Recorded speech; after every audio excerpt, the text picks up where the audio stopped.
in your extremities, sciatica pain, or any other recurring issues stemming from your neck or back. Go to MDWest1.com to meet the spine team at MD West 1. Listen to the Woodhouse Auto Family Blue Jay shoot-around and overtime shows. The Creighton men's basketball pregame and postgame shows on 1620 The Zone. The Woodhouse Auto Family Blue Jay shoot-around and overtime shows are also presented by Burton AC Heating, Plumbing, and More, by Barry Law, by DJ's Dugout, and by McGow Law. Before and after each Creighton game, exclusively on your home for the Creighton Blue Jays. 1620 The Zone, 1620 The Zone mobile app, and 1620thezone.com. Main wreckage on the south side of the tracks. Report of male driver, late 20s, severe injuries. Copy that. Can you see the vehicle? No, it's way up there. I heard a witness say the stop arm was down, but he tried to beat the train anyway. Too many drivers are killed crossing railroad tracks, even though they know a train is approaching. What they don't know is, even after it breaks, a train can take up to a mile to stop. Requesting ambulance stretcher to shuttle crash victim back to the road. Copy. Stop. Trains can't. Paid for by NHTSA. Attention, do you suffer from severe fried chicken-related cravings? If so, Kentucky Fried Chicken's $6 two-piece drum and thigh combo may be right for you. The combo contains tasty chicken, creamy mashed potatoes, a flaky biscuit, and an ice-cold drink. Side effects may include more money in your wallet, happiness, and the urge to lick your fingers. Order KFC's two-piece drum and thigh combo in the KFC app for just $6. That's finger-licking good. Price and participation may vary. Limited time offer. Tax extra. We are Lus Hills Harley-Davidson, and we buy bikes. Fall is a great time to sell your bike. Use the money for the Christmas fund, maybe a vacation, whatever you want. Lus Hills Harley-Davidson will buy your bike. Click LusHillsHD.com for all the details and catch on to the fun fall stuff coming up. Lus Hills Harley-Davidson, I-29 and Highway 34, south of Council Bluffs. Your home in the hills. Rise up and ride on. Shop Woodhouse Place Hyundai and Nissan, 144th and Giles. KOZN, Bellevue, Omaha, Council Bluffs. A crossover is crossover dribble. Sing for the crossover. Kyrie Irving, crossover in the lane. One of the most famous crossovers of all time. Behind the back, an ankle breaker on Chris Paul. Crossover. Double crossover. The crossover continues to evolve. Welcome to the crossover, and thank you for whatever truck just stopped backing up. Did you guys hear that? Yeah, they're doing some. They were jackhammering out there. Oh yeah, a while ago. What do we got going on there? We got a new business rolling in. Always something new at 50th and Dodge. So no, there's a big hole in the middle of the road right out in front of our. On Dodge? Yep. Well, that doesn't seem like it would cause any issues. Yeah, no, especially not during rush hour. Sure, that won't be a problem. No, not at all. Also, if you're coming from the west and you're trying to get up Farnham Street, that's closed. Yes, it is. Farnham is closed as well. Yeah. Why is Farnham closed? They've been doing something on the upslope there by Warren's house for about the last 2 months. Yeah. They haven't closed it down until the day. Yeah, and they didn't close it down until yesterday. All right. Mm-hmm. Well, they had 52nd closed down the other day. That time of the year. This is the time. Yeah. There's more cars on the road. Why not do road construction? Is there a good time for construction? Yeah, when school is out. Less cars are on the road. It's true. I'm still going to get mad about it, though. Well, I think you're always going to get mad, and especially living in this town where they've been working on the freeways or interstates forever. Uh-huh. Yep. It's perpetual construction. Well, I'm just curious here in my area if they're ever going to get done with 90th and Center. You guys ever go in the 90th and Center area? Yes. So there is a lane that is closed, and so everybody has to merge. Yeah. And so it depends on what time of the day it is. Some people get very angry at the zipper merge or do not know how to do it and refuse to do it. Yep. And then you get the person that will not let them in. Mm-hmm. And then it's a trickle down where the person behind them is like, no, I'm not letting them in. Then the next person's like, screw them. I got over way before. A lot of hard-headedness, yes, vindictiveness. But this seems to be that intersection has been torn up for a while now.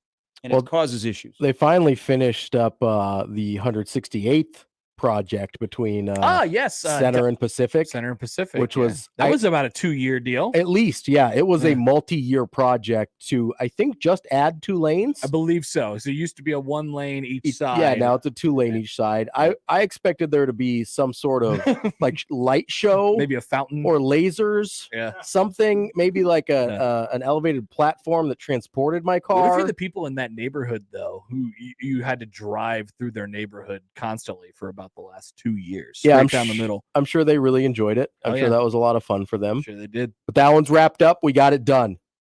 Got Omaha back on the road. So then they went on to something else. Yep. How about more for the out west folks? How about Maple just everywhere? Oh yeah, Maple's always terrible. The entire thing, just all of it. Yep, all trash. From about 72nd to about 120th. Yep, just the whole thing. Because further out on Maple was torn up for about a 2-year stretch. Yep. Yeah, from about 120th to like 144th. Is that finally done now? The 120th and Maple situation? I think so.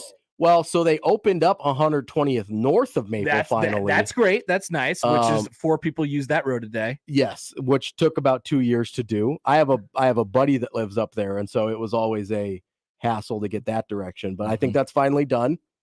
Congratulations to them. The soccer parents over there at Tranquility or whatever that is are very grateful for the service. That intersection. Ooh. Disaster. Yeah, terrible. Oh my God. They really do look exactly the same. I think they are the same person. Mac Attack. It's like when the Zappy Hour. They're basically the NFL's version of Ryan Arcidiacono and Colin Gillespie, who I'm convinced are the exact same person. Yeah, they play the same. These guys look exactly the same. I mean, they look the same. That's why Belichick drafted Zappy and Jones so you would not know if there was a difference. Well, now he could sneak one into the game. What if he trades Mac? Will Mac Jones be on a different team by the end of the week? Ooh, I don't know. He doesn't like to get rid of gritty gym rats, if you catch my drift. Yeah. Bill's when you're in the doghouse with Coach B, yeah, he ain't coming out. You get sent out of town pretty quickly. It's called being banished. Yeah. He's sending you to the wall. And Bill does not care about how much money you're making or what round you were drafted in or anything like that. He'll just get rid of you. Or if you were an all-pro even last year. Doesn't matter. Get out of here. He'll just go. See ya. You have to go. So maybe Mac Jones by the end of the week is the quarterback of the Indianapolis Colts. They could use him probably. Maybe. So part of last night was Zappy singing along with Stacy's mom. Yep. Better or worse than Drew Lock singing the Jeezy song? Put on for my city. Well, when was Zappy was born in 99 and Stacy's mom came out? Whoa, is 04? Zappy was born in 99? Yeah, I think Stacy's mom came out in like 04. It was when I was in high school, I think. So because whatever happened to the group, like Fountains of Wayne. Yeah. Fountains of Wayne were popular. That was a one-hit wonder. Classic one-hit wonder. They Stacey's retweeted mom- the video last night with a 03. rather declarative close. swear word. I was close. Oh, really? Yeah. So because Rachel Hunter was the model, was playing the role of Stacy's mom. Okay. I didn't get that deep into it. That's good to know. I mean, I've told you guys this story before. We all had that mom growing up that was not yours. Yep. Mine was John Ballard's mom. Mike and John Ballard's mom, Karen. Rest in peace. Yep. Oh, wow. Well, I mean, I had nothing to do with her death. It's a lot of times. Yeah, put that in for evidence. I took a turn on us there. Whenever Gary gets the opportunity, he's talking about moms. It's going to happen. If there's a corner, Stacy's mom, time for me to talk about my love for moms. I spend a lot of time around getting to know moms. I mean, we all knew moms as a kid. We all knew moms. Yes, they're around our friends a lot. Right. But I just happened to live in a neighborhood that the moms were active. They would be very supportive of their kids. And a lot of them, you didn't really realize this at that age, a lot of them were fairly attractive.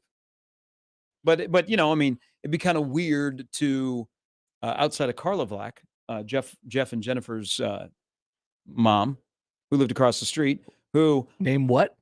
Carla. Okay. Her Vlack. Carla Vlack. Oh, I thought that was all one name. name. I was like Carla Vlack. I thought it was like Kolarovic, but I was like, nope. Carla Vlack. Carla Vlack. Her son was a state championship wrestler at Urbandale. I was in school with her daughter, but there was a long stretch every summer where I don't think they owned anything but bikinis, and they had a nice backyard, but yet they thought they would sunbathe in the front yard. And I always wondered, why is my dad, who is not working on cars, always out looking under the hood? Now all this stuff makes sense. Doing a lot of yard work that summer. But I never be outside. I never looked at Carla Vlack like that. Or my friend David, his mom was very attractive, but I didn't think about that until I was out of high school, and I was like, man, wait a minute, man. You're I like didn't go to looking David's house enough. You're like looking back on it. So You're like, whoa. Your affinity for moms is more of a retrospective. Yeah, not currently. Okay. Because usually moms currently have dads, and that would be uncomfortable. Well, yeah. Yep. I just want a little credit for the amount of restraint I've shown in the poll questions. Yes, good job, Josh. Thank you. Well, your But wait a question minute, could be not even one? Nope, not even Could one. does Stacy's mom have it going on? Yes or no? Oh yeah, 100% she does. I never I never saw the video. I'm not sure I did either. I know the song, You obviously. guys should check it out. I'm not sure I'm familiar with the video. You want to watch it, Robbie? Sure. If you want to turn the computer this way. I will. Makes for good radio. Stacy's mom music video. But I did notice that they play a lot of songs at the Patriots games that are sing-along songs. Did you look at that? It's instant reaction. Oh, well, the thumbnail. Yeah, the freeze frame on the. You're like, oh, that's interesting. Well, they need to get you Stacy. clicks. Yeah, they need to entice you and get you watching.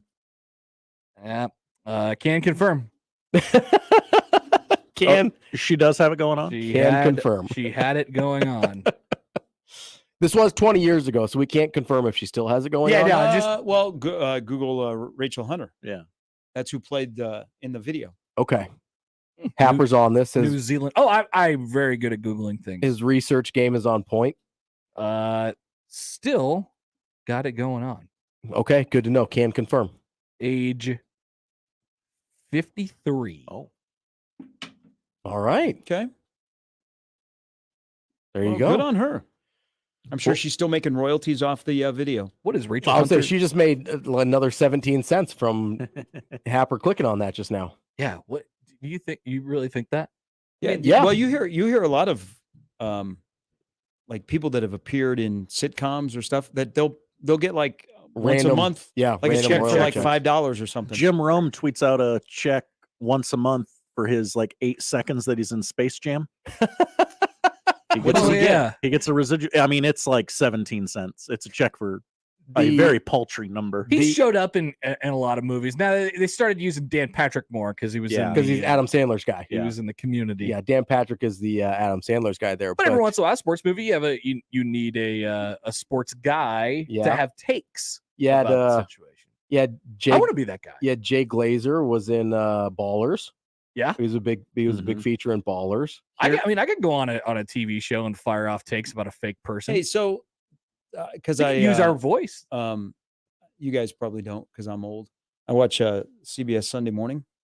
I record it. Oh yeah, with Jane Pauley. I do not watch the trumpets. Yeah, I'll check it out on YouTube because I like. There's some good stories. I don't watch the whole thing, but I pick and choose. Yeah. So they You're had a big fan of journalism. Yes, they had Denzel Washington's son on there.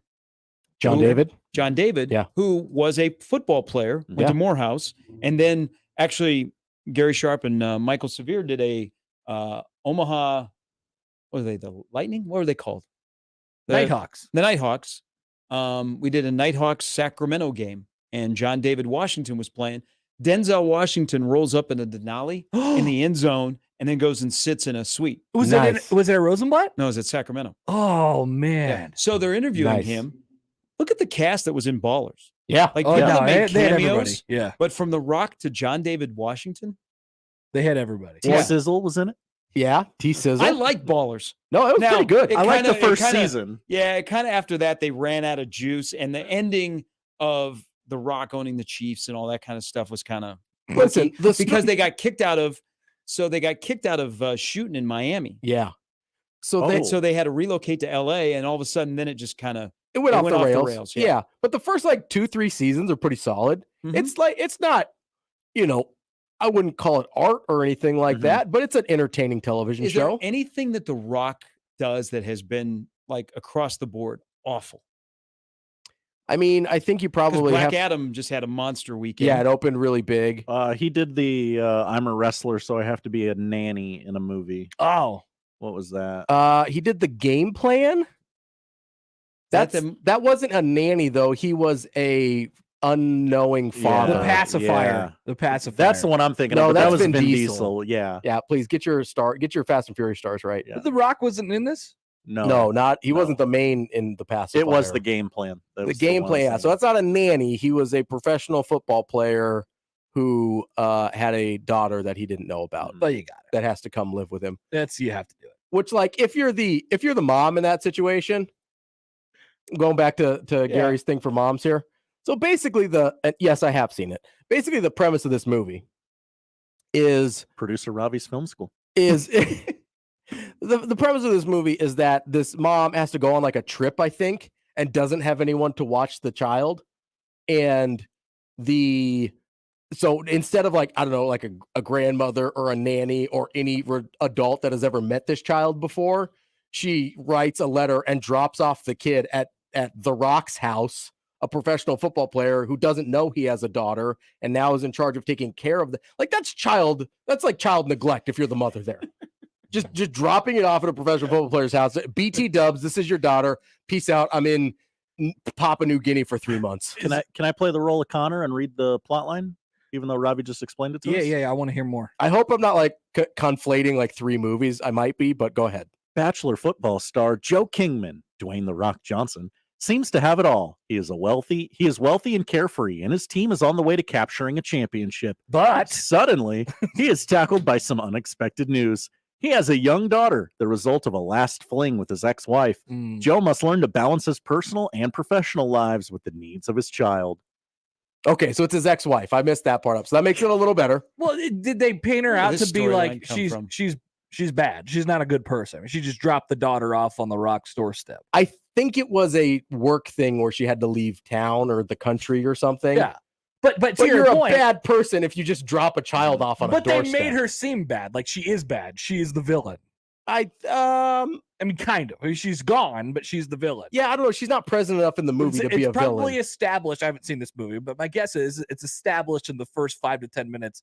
The mom, not exactly equipped to handle the child. That's not the vibe I got. Okay. It was more like Dwayne "The Rock" Johnson, not equipped to handle a child. The mom has extenuating circumstances. Oh, I'm out of options. I have to make one last ditch effort. Then or what I can't go on my big work trip. And then does The Rock becomes a great dad? Becomes a great obviously. dad, great friends with the daughter. You know, yes, but you have to have that montage. But she teaches him how to be a dad more than he teaches her how to be a daughter. Yeah.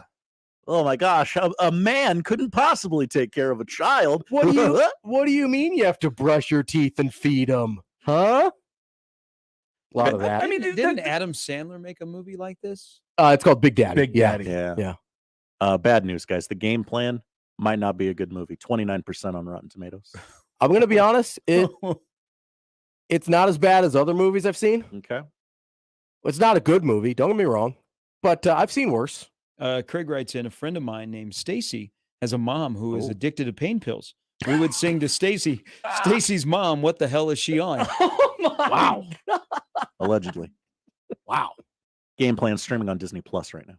I don't think that would be as big of a hit song. It's darker. It's a darker song. For It's sure. choice. It's choice. It's probably like a Nirvana song, not a Fountains of Wayne. I can see, as a kids do that. Sing that song. Be a little mean. I never saw the game plan. I'm sort of interested now, though. I mean, listen, it's again not a quality film, but The Rock has an undeniable watchable quality about him. I have seen a lot of non-quality films. Yeah, I mean, listen, I have not seen a lot of quality films. We're getting a lot of tweets in that the mother died. Oh, in the movie? Yeah. Oh, spoiler alert. Ravi, bad look for you. Yeah, I missed that part. So then The Rock has to adopt the kid? Well, not adopt. Well, it's his basically kid. take over. Yeah. The game plan, Karen says the game plan, the mom is actually dead. The girl was supposed to be at ballet camp and snuck to see her dad. How'd they ever come up with that storyline? That's darker than I remembered. Where do I go? I must have been thinking of a different film where I must go to a the daughter Rock. is dropped off on a dad's doorstep. Well, it's a Disney movie, so one of the parents has to die. That's true. That is legally binding. Yeah. You can't have a Disney movie with alive parents. Do you think we could put our brains together and come up with a movie that was as good as this? Yeah, you don't have to finish that sentence. Yes. Yeah, without a doubt. Listen, What do you think it would be about? Let's make one right now. They made a movie about a bunch of household appliances traveling across the country. What was that called? Brave Little Toaster. Is that based off of a book? Ooh. No, it's just like it's a pretty famous childhood movie from the 90s. Okay. So if that can get made, we could make a movie. So don't let stereotypes rule you, because a lot of people would say women do not listen to 1620 The Zone. Mm-hmm. They are tweeting us in droves about the game plan, that the wife died in the game plan. Listen, guys, I get it. Ladies, I understand. I messed How up. could you leave that out? I forgot. Yeah, listen, it's not like a super memorable movie, guys. Are there kids involved in our movie? Like, do you have to have? Is it a kids movie? You got to have a precocious kid, right? No, you don't have to. I actually think there's too many precocious kids in non-children's movies. Yeah, but those are the easiest ones to do. I'm a sucker for a children's movie is the easiest one to do. I think that's what we're trying. We're just trying to break into the industry here. I love it when a kid swears in a movie. That makes me laugh. You're a sucker for child swearing. Checklist. Have the kid say like the S word. The F word's the money shot. You want to go for the F word? You got to build. You got to build to that though. Yeah. Like maybe they drop an ass at some point, and then later in the movie they drop an F word. Yeah, because the dad is like really, really a cuss word guy. Yeah, and then the kid picks it up, and then the dad's like, "Wait a minute, no, you can't say that. That's a dad only word." That's like a C storyline. Yeah, it's sitting in the background the entire time. Just simmering, waiting for the child to swear. I don't think we have to be actors in this movie. But we could be. We could be. You could easily be the dad, Ravi, who they'd show up on their doorstep, and you'd be like, eating a box of pepperonis and like bag of pepperonis, and like you got your beard, and you're like, what the hell is this kid doing here? The kid's like, I think I just got the movie. I'm a dog guy. I just treat the kid like one of the dogs. Boom, done. In that case, I think they'd be pretty well. They'd be very well taken care of, but I'd be like, do you need to go outside to go to the bathroom? And it'd be hilarious because I don't know that kids go to the bathroom. Yeah. I'm kind of in on this. Just give them kibble in a bowl. Here you go. Time to eat. You know what? I'll wait till this goes to DVD streaming. Yeah. You're not going to go opening weekend? No, I don't think so. What if we got you tickets to the premiere? Would you show up? Pass. Okay. I don't want to seem biased. We can get you in for the premiere. I mean, you know what? This idea sounds like a good Tuesday movie. Red carpet. When it's only $5. $5. Oh yeah, like a matinee movie. That's fine. Yeah, I can do that. That's tonight. It's probably straight to Netflix, honestly. Oh, this is 100% a Netflix movie. This is not a theatrical release. This might just be a Disney Plus movie if we're being honest here. But I will say this: there are people who have tried to make movies and that were really seriously trying to make a movie, and it turned out probably worse than what we just talked about. Oh, 100%. So that exists. Let's give ourselves some credit here. We can do this. Maybe it's called doggy daycare. The whole discussion about creativity in Hollywood. No, here we go. We're getting back. Instead of making a sequel, we're making doggy daycare. Yeah, I'm thinking the doggy daycare has been made before. Doggy dad care. Okay. Yeah. Maybe. I think we're in the neighborhood. We're circling. It's eventually going to get to Dogs of War. 2015, Doggy Daycare, the movie was released. Shoot. Well, we can workshop. Go back to the workshop on that. I just do a sequel. Doggy Daycare 2. Mm-hmm. What about because the daycare center got like exposed by the state, and then COVID hit, so it has shut down, and now it's revitalized with new owners. Yeah, because the previous owners were abusing dogs and stealing money, and now they're in prison. This got dark. A little dark. Yeah, and now dark. Like the family has, we're definitely off of Disney Plus. There were kids that took over the business, and now it's thriving, and it's one of the best. Doggy Daycare is 61 minutes long, by the way. That's not a movie. That's an episode of television. Also, if we don't want to do the kids thing, or if we can't really figure that out, we could do a buddy cop movie. Oh yeah, that always works. That would be super fun. We don't make those as much as we used to. Buddy cop movie would work. Yeah, I think we could do that. Special agent, Oh, wild card idea here. What if the buddy cop movie, one of the buddy cops, unexpected kid? So then you weave. We basically game plan the buddy cop movie. Okay. Yeah, I'm in. You see what I'm doing there? Yeah, he's got like some secrets from his past that he doesn't want to tell people, Or just doesn't know about. Well, he's a really buttoned up guy, and has made all the right choices in his life, but he made one mistake. Yeah, and it was having a kid 12 years ago. I'm starting to drift back to because it's Halloween time of horror movies. What if we did a movie about what happens when you do get in the running car? What do we do in the running when you car? make the best choice, how it actually turns out to be the worst choice. And then you just combine all of the. So it's basically just a sequel from that commercial. Yeah. You get in the running car, and it's a trap. Get in the running car. Like- that has been airing for years. Yeah. And it's still good. Yeah, it's it is. still good. No, let's go into that shed with all the chainsaws. Perfect. I mean, even when the serial killer knows that you're making a bad decision. Yeah. He's standing there with this chainsaw. All right, guys. Well, we got options here. I don't think Scorsese is going to be threatened by us. We But don't need that. We're just looking for a low-hanging fruit. Yeah, Netflix payday. That's all we're looking for. Yep. so we're going to be out on the streets of Omaha filming our movie. It could be. A lot of people film here.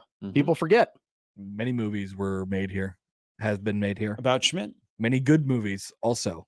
About Schmidt. Election, I think, was filmed here. Yes. That was a big deal for a while. Going for it.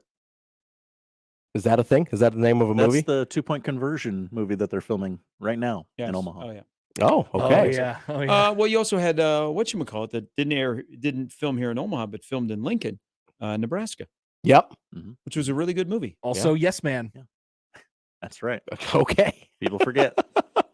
People do forget about Yes Man. I've seen Yes Man probably 18 to 20 times. Oh, my Now, I know God. you guys talked about this because you this was one of your Wednesday tweet bag or something. You've not seen About Schmidt? You know what is so I saw this recently. You know what like catches you? So when they filmed it, the First National Bank Tower didn't exist, and Woodman was the tallest building. Yeah. And so you see the skyline of Omaha, and you're like, What is this? yeah. What is this city? This But isn't our city. I will admit that when About Schmidt came out and I moved back to Omaha, I went and found some of the places that were featured in. Oh, nice. Oh, I mean, it's kind of unique. It's a little tour, a little Omaha tour of About Schmidt. Does Schmidt not Omaha necessarily tour. make Omaha look like the most thriving city, the place you want to move to, Sure. Yeah. even though Jack Nicholson lived here.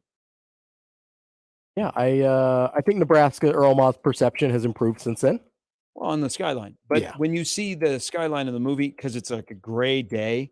It looks pretty sad. Hey, are we getting another skyscraper? Yeah. Yeah, That's why mu- they're tearing down the. Let's go. Bring them Mutual on, and then we'll Omaha. film another movie.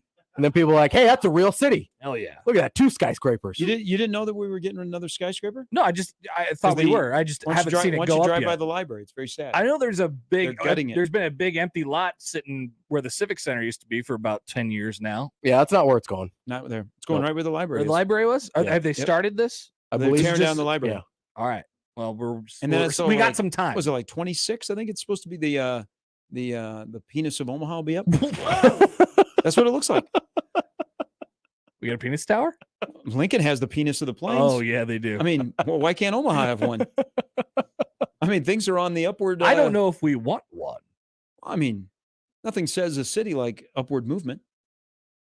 I don't know. Times are hard. That's a good point. Okay. I'm sorry. I had to. Thank you. I'm Thank going you. to go. It's the crossover. We'll start things off next. A special guest right off the bat. We'll be joined by best-selling author Jeff Pearlman, who wrote The Last Folk Hero, Life and Myth of Bo Jackson. Also wrote the story that eventually produced Winning Time, the HBO TV series. We'll start things off with a bang with Jeff Pearlman next year on 1620 The Zone. That's the crossover. The Connor Happer Show is next on 1620 The Zone. Previously on Unsportsmanlike Conduct. Especially after 2019. That was the fork in the road. They started 4-2 and they finished on the year 5-7. Their offensive coordinator, I don't remember exactly how it was phrased, but essentially fires Troy Walters. And what does he do? Oh. He brings in a guy that's working at a credit union. You know, like that's the moment to bring in a Mark Whipple. That's the moment to tinker. That's the moment to look under the hood. What are we doing and how do we get better? Unsportsmanlike Conduct with John Bishop and Josh Peterson. Weekdays 2 to 6 on 1620 The Zone. Your Omaha area forecast presented by Bellevue Berry and Pumpkin Ranch from the KETV Newswatch 7 Weather Center on 1620 The Zone. After a chilly start, expect cool and breezy conditions for your Tuesday. We'll see plenty of sunshine, but north to northwest winds will pick up late in the morning, gusts up to 25 miles per hour through the afternoon. Highs around 59. I'm meteorologist Sean Everson from KETV Newswatch 7. Join Genesis Health Clubs for 36 cents for their 36th anniversary and get the rest of the year free. Buy your next vehicle your way from anywhere with Woodhouse. Start your journey online at woodhouse.com. Easily shop all new and pre-owned inventory. Explore payment options and apply for financing. Ready to purchase? Schedule your new vehicle for pickup from the dealership or have it delivered to your driveway. Need a little extra help in determining your perfect vehicle? Our knowledgeable and local dealerships can guide you to the vehicle that best matches your needs. Experience car buying your way with Woodhouse, a trusted auto partner since 1975. With some big-time events coming up, including the Luke Combs concert at the CHI Health Center right here in Omaha, October 28th and 29th. Be sure to check out my friends at ticketsforless.com. It's not all about sports. It's about shows, and it's also about finding the best tickets at ticketsforless.com. So whether you want to see the pageantry at Memorial Stadium on a Saturday, catch a game at Arrowhead Stadium, Tickets for Less is your source for the best tickets, also without those crazy per-ticket fees you'll pay on other sites. Trust me, you'll keep going back to ticketsforless.com. Compare and save today at ticketsforless.com. Hey everyone, Josh Peterson here for my friends at Kugler Vision. Fall means outdoor activities. Don't miss a moment this fall. Head over to their website today, kuglervision.com, and schedule a consultation. Low monthly payments are available, kuglervision.com. Listen each weekday to Unsportsmanlike Conduct from 2 to 6 for their Husker Expert Interview. Husker Expert Interviews on Unsportsmanlike Conduct are brought to you by Ty's Outdoor Power Superstores. Ty's Outdoor Power has everything you need to keep Mother Nature in check. I always wanted to learn Spanish, but I never thought I'd have the time. Then I discovered Babbel. Babbel's lessons are fun.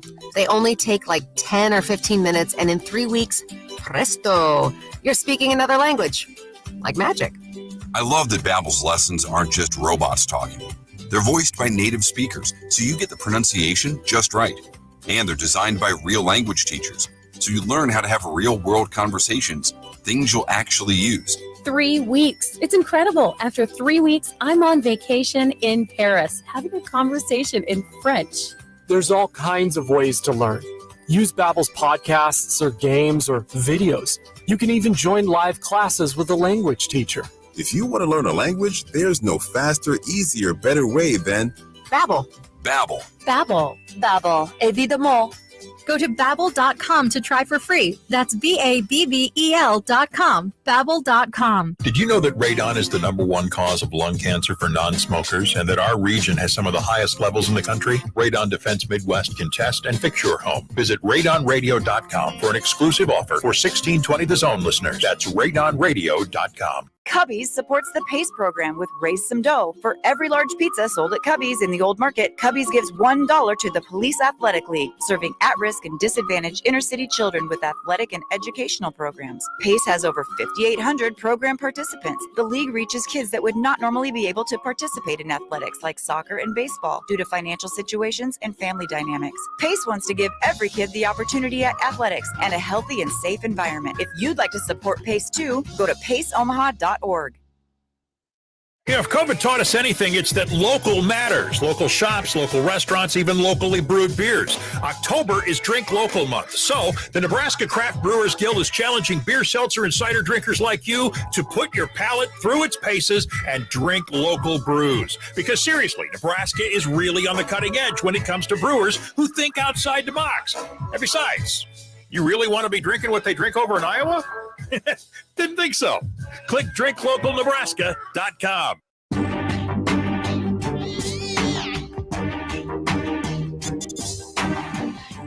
All right, welcome back in for the Connor Happer Show here on 1620 The Zone, 1620thezone.com here in Omaha. You can find us streaming on 1620thezone.com video as well. Excited for this next one. Jeff Pearlman, the author of the now released today, prime spot here, The Last Folk Hero, The Life and Myth of Bo Jackson. He wrote the book on it. It's Jeff Pearlman. Jeff, good morning. How are you? Listen, a book comes out and they say, what's the #1 market you need to speak to? A book about Bo Jackson. And I say, get me Omaha, damn it. Here we are. Yeah, I know. It's the natural connection to make. That's for sure. And we get you on release date. So I imagine this is why you reserved the spot.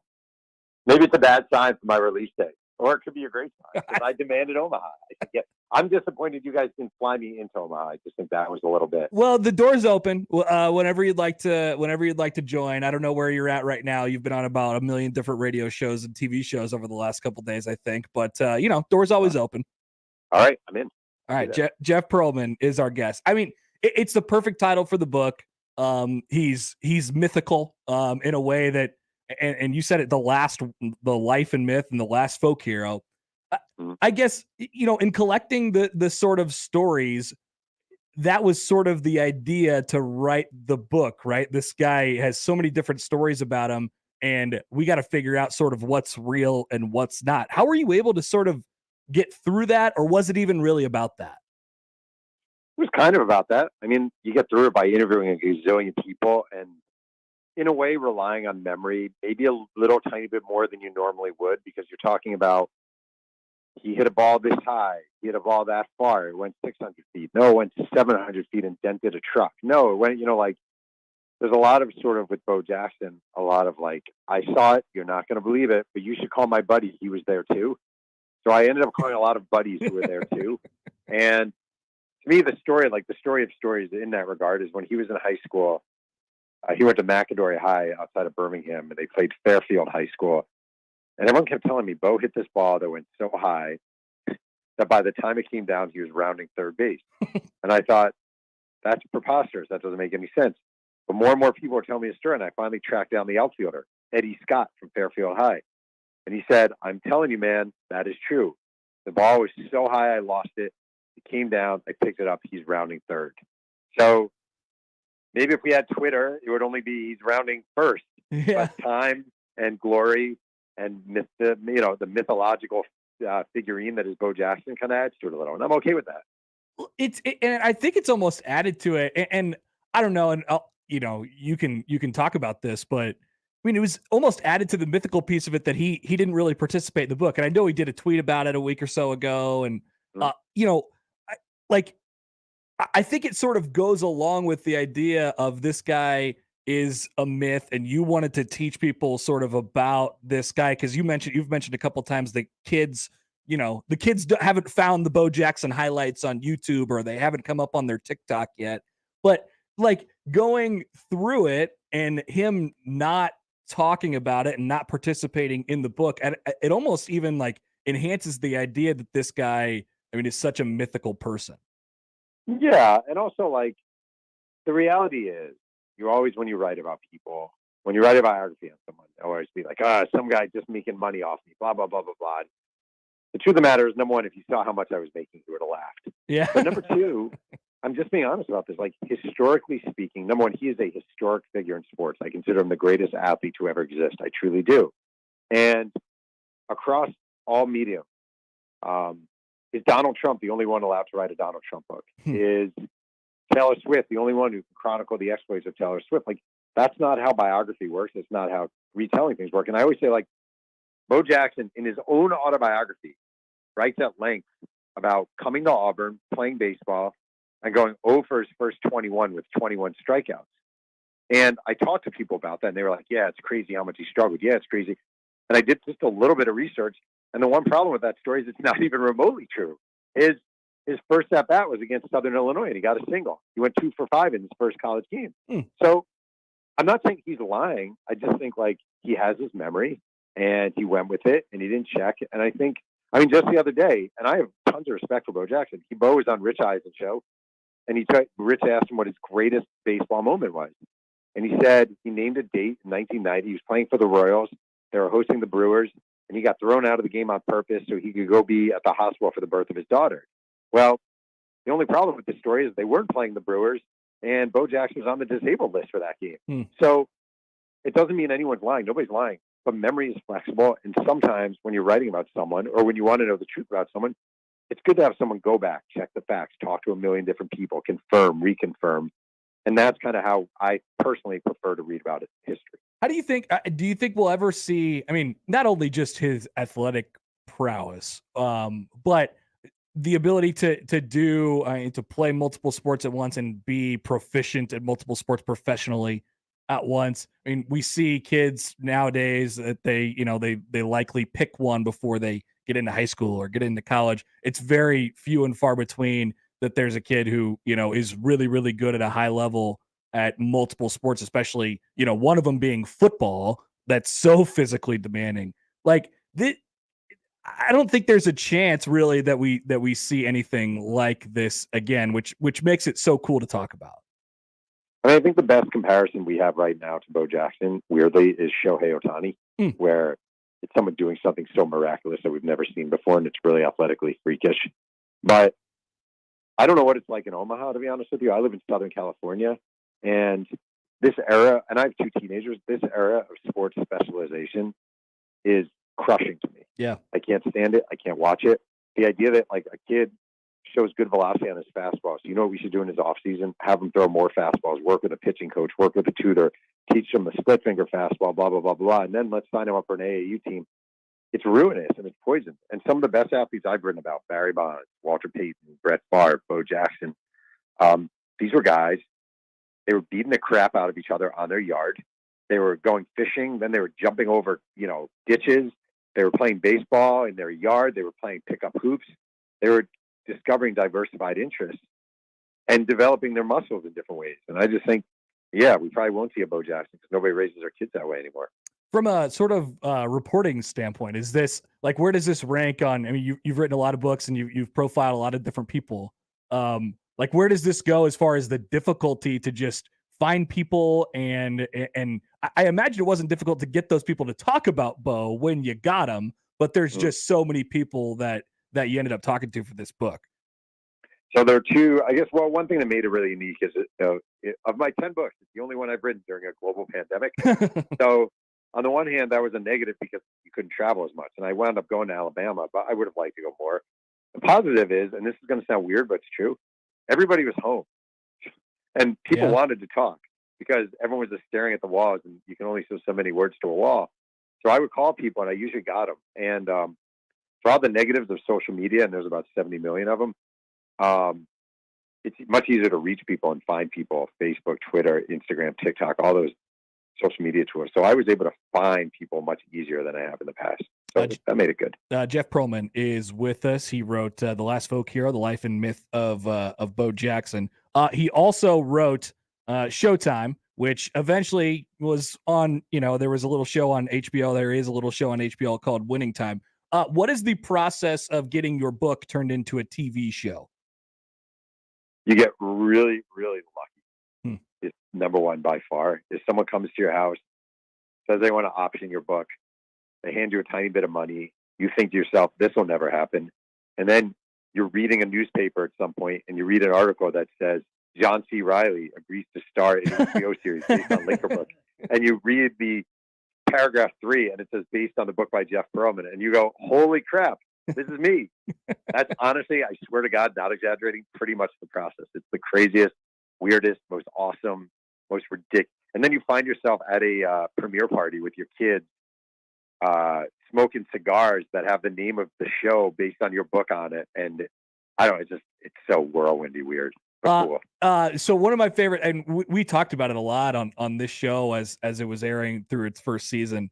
But you're the inspiration, or you wrote it on one of, in my opinion, the greatest television show characters in history. That would be fake Jerry West.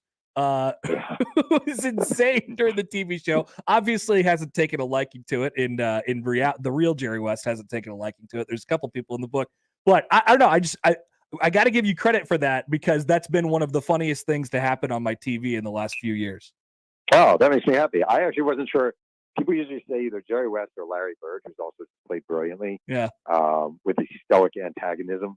I know, I always say, like, I get why people get upset. Like, you're Jerry West, you're not getting paid for this. You see someone portraying you on TV and you don't like the depiction. Like, I 100% get it. I harbor no ill will for that. However, having read Jerry West's autobiography, having written the book Showtime, having written the book Three Ring Circus, I think the depiction's pretty freaking good, to be honest. And I think it's pretty spot on. I know they take some exaggeration. dramatic television. It's not a documentary. But I do think if you want to talk about the intensity, the self-loathing, I think it nails Jerry West pretty well. I do. What's next for Jeff Pearlman after he releases a book today? He takes a very, very long nap. Just sitting around. That's about it. I So swear to God. are you like are you an everyday sports watcher, or I guess what are you doing during your downtime while nothing's on the horizon here? You know, my son is a highly mediocre JV basketball player. So we watch a lot of NBA, and we play a lot of pickup. I still play a lot of hoops. I don't watch as much sports as you would think. The only team I care about anymore is the Jets, who are actually having a revival this year. So it's nobody likes to hear this, but when people say, I really want to be a sports writer, I always say, do you love the athletes? And they say, yeah. And I say, don't become a sports writer. Yeah. Yeah. Don't you agree? Yeah. No, it changes things. You got to love the sport. That's for sure. You have to. And you have to. The thing is, when I was at Sports Illustrated and I was going to 100 baseball games a year, that's a lot of baseball. It's just a lot of baseball. Oh yeah, it could wear you down pretty quick. Yeah. if you're in it every day. Hey, I got an idea for you for a book. Are you ready? Is it the Scott Frost story? It is. It is the Scott Frost story. Congratulations. It is not. You guessed it right. No, that's exactly what I was going to say to you. I was going to say, look, there's this guy, and he was supposed to be the hero and the savior, and he showed up at the place where he's supposed to be the hero and the savior, and it just turned out that he wasn't very good. I don't know. It sounds like an interesting book to me. Wait, I just want to say, here's what I love about the Scott Frost story more than anything. I am from New York, and Midwesterners of all sorts and people all over the country, you guys are the meanest. New York are the meanest. Oh, you guys are so nasty, blah, blah, blah. When I go on social media and I see Scott Frost is trending, it is not New Yorkers making these comments about Scott Frost. We do not care about Scott Frost. It is you guys, and it is just as vicious as any of the crap we do on the coast. So check yourselves. It's a little more. It can get a little more personal here, I think, at times. Yeah, it's really funny. I feel bad for the guy. He's just trying his best. He's just not a good coach. It happens. Yeah, it happens. It happens. Well, the idea's out there if you ever want to, take a stab at it. I'm sure, because so many Nebraskans are really going to want to read about the Scott Frost era. There's nothing they'd rather do than relive the glorious games that they lost and should have won. Yeah, there's some stories there, but there's it wasn't that fun of an era to go through at the time. That's for sure. Hey, Jeff. Former Jet safety. That's right. Yeah, special teamer Scott Frost. Hey, well, we can let you get a take in on the Jets. 5-2. Not a bad start. They lost Breece Hall for the season. That's a little difficult. Yeah. Made a trade for a running back today. I'll tell you what it is. It's the first time in a very long time that Jet fans feel optimistic in a smart way. Like, no one thinks the Jets are a Super Bowl team this year. They think they'll probably contend for a playoff spot, but they're young all over the place. And if their quarterback can work out, if Zach Wilson has something going, it's a real foundational team right now. I sense a quiet confidence. Yeah. For the first time in forever, the Jets are kind of legit. They draft Garrett Wilson's going to be a star. They have a great defense. It was just the coach is good. Yeah, first time in a long time. Breece Hall was a steal. So who knows? All right, Jeff. Well, we'll let you go. We appreciate it, and congratulations on the book. We look forward to diving into it full, and people can find it out there on the shelves or wherever you find your books today. Appreciate it, man. All right, take care. Thank you. That is Jeff Pearlman, the author of The Last Folk Hero, The Life and Myth of Bo Jackson. If he wants to write the Scott Frost story, he can feel free. Someone is going to write a book and make money on telling the Scott Frost story. It might as well be him.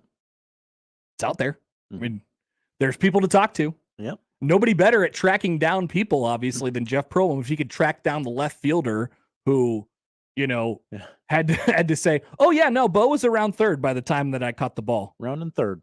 It's the damnedest thing, Jeff.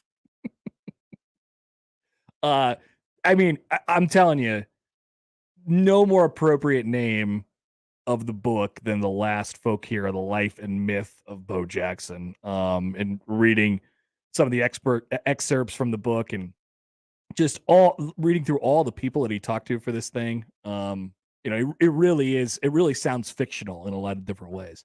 And, I think he makes a great point too. It's weird because we know Bo Jackson and everybody knows Bo, but it doesn't feel like it's very well documented. And I do think there is, he's been quiet in his personal life. He doesn't like care about, in fact, maybe even resent a little bit, like the spotlight. He did a tweet, 10 or so days ago about Pearlman's book. He's like, hey, this guy's just trying to make money. If anybody ever tells you it's the unauthorized biography, he asked if they wanted to, be a part of the book. And he said, no, thank you. And I think a lot of people have asked sort of why afterwards. I don't know, maybe he's going to do his own book at some point, but it's good to have a lot of different viewpoints on this thing. And so if you're at all interested in a sort of folk hero in Bo Jackson, this is the book for you. And then also Winning Time ended up being pretty good too. Yeah, and season 2's coming soon. Yeah, season 2. I don't know what they're going to do, if they're going to do another season of the Showtime Lakers or turn his second Lakers book into season 2. About the second book was about the breakup between Phil Jackson, Kobe Bryant, and Shaq. That's right. So yeah, there had been some speculation that they're going to skip ahead at some point. Yeah, but I don't know what happened with the show. But thanks to Jeff. Fun. He's a big fan of Omaha, apparently, and that's nice. How could you not? Exactly. We have many skyscrapers. Mm-hmm. Almost 3. We'll be back. We'll officially start things off. Allan Bell will join the show here in just a few minutes. We'll talk NFL with him. Mickey Joseph will have his weekly press conference at 11:30. Yes, it is game week. We'll have Big Mickey Overreaction. Ooh. Yeah, it's time for that again. And we'll spin the wheel. We'll have a good old-fashioned Tuesday show when we come back here next here on 1620 The Zone and 1620thezone.com. The Kim Foundation has worked to increase awareness around mental health and suicide prevention in Nebraska, serving as communication and connection link between individuals, organizations, and communities. The Kim Foundation's annual A Time for Hope and Healing event features well-known mental health advocates every year. This year's speaker at the event is Jay Glazer, who you know of if you're in the sports world, and is on Fox NFL Sunday. A Time for Hope and Healing event at the Embassy Suites in La Vista on Wednesday, November 9th from 11:30 to 1, 11:30 a.m. to 1 p.m. Gary will be there. You can listen to Gary's show in the morning for your chance to win tickets for you and a guest, and you get at the reserve table with Gary for the event. Find out more details at thekimfoundation.org. 1620 The Zone's 4-quarter pick'em returns. It's your chance to win $1,620. All you have to do is correctly pick 4 college or NFL games against the spread. Listen to qualify every weekday or enter online at 1620thezone.com. One lucky listener will be selected each week to make their picks live on air. Awesome. Go to 1620thezone.com for complete rules and contest details. It's 4-quarter pick'em with 1620 The Zone. Hey everyone, Josh Peterson here for my friends at Miracle Hill Golf and Tennis. Get this date marked on your calendar, Sunday, October the 23rd, because that is the date for their 4-person fall scramble. Only $300 for you and 3 others. You'll, of course, get the golf, the cart, tee gift prizes. You'll get fed lunch and more. It will be an 11 a.m. shotgun start. Sign up today at their website, miraclehillgolf.com/store. They're located just north of Dodge on 120th Street. Miracle Hill Golf and Tennis. The 2022-23 Creighton sports season holds great promise for competing for Big East and national honors, and 1620 The Zone will be there all year long. The 1620 The Jays podcast covers all of Blue Jay sports, from volleyball, soccer, and cross country in the fall to basketball in the winter, plus baseball, softball, tennis, golf, and rowing. Join me, John Bishop, along with Josh Peterson and Connor Happer each week for interviews with Creighton student athletes and coaches. It's the 1620 The Jays podcast. New episodes each Friday on 1620thezone.com and on Twitter at 1620 The Jays. West Omaha, you're in for a treat. Cops is now open at 180th and Center. Famous for their pizza and wings, but with their new location comes an extensive new menu that includes salmon, certified Angus beef fillets, ribeyes, New York strips, several pasta dishes, salads, and an extensive variety of shareable appetizers. Dine in, carry out, or delivery. Now open at Shadow Lake Town Center and 180th and Center. Click copspizza.com to see the menu. Pizza, steaks, pasta, salads, and so much more. Imagine it's a scorcher and your home's AC just quit. Sometimes it's beyond repair and needs to be replaced. At 1 Hour Heating and Air Conditioning, our comfort specialists take the frustration out of the equation. Modern AC systems are more energy efficient, which is good news for your energy bill. Call 402-788-1234 or visit McCarthy's1hour.com. Always on time, or you don't pay it time. Always on time, or you don't pay it time. Independently owned and operated, licensed in their respective state or county. Inflation. For families in need, it can create obstacles everywhere they look, in cupboards that don't get filled, in bills that pile up, in rent that doesn't get paid. But you can help them find a way forward by giving to the Salvation Army. Here in the Metro, we serve families with the support they need to get back on their feet by providing food, shelter, utility assistance, and more. Join our effort to put love above all else. Give to the Salvation Army today at omaharedkettle.org. That's omaharedkettle.org. Car repair is car repair. Most places you go can change your oil or fix your brakes. The difference is the experience you'll get at Omaha Car Care. We're part of the community. We were born here, and we believe that our relationship with you should be built to last. We're going to consult you, not sell you. We're going to give you a free loaner car. We're going to treat you like a valued friend that we want to continue to see in the years to come. I'm Rick Betker, owner of Omaha Car Care, and we'll be along for the ride.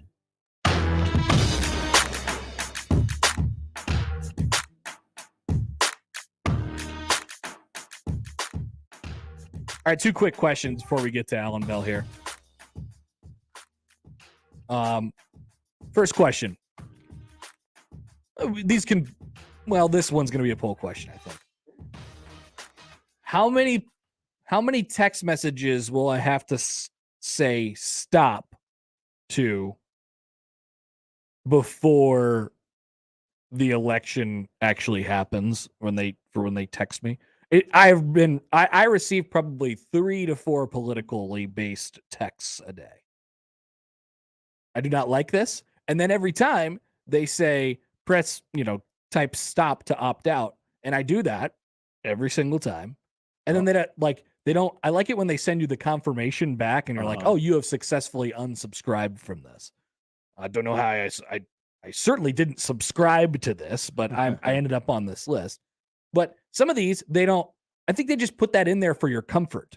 You say stop, and then they don't reply. They don't say, oh, you're off of the list now. And then I continue to receive text messages. There's going to be a lot of them. Sure, you're off of this list, but I mean, we share our list with 12 other companies. There's another list out there somewhere. So that's question number one. Question number two revolves around a thought that Jeff Pearlman brought up on our show just a moment ago. Are Nebraskans meaner than New Yorkers? Yep, that's definitely a poll question. Here is I'll give it the caveat here. I don't think it's generally true, because when we're thinking in a general sense, we're thinking about, hey, you bump into a stranger on the street. And I think that's where the key difference is. Nebraskans, very, very nice to people they don't know. New Yorkers don't care. Do not care at all. Nebraskans, we're probably a little bit more likely to be meaner or more personal with people that we actually talk to and interact with on a daily basis. We know them.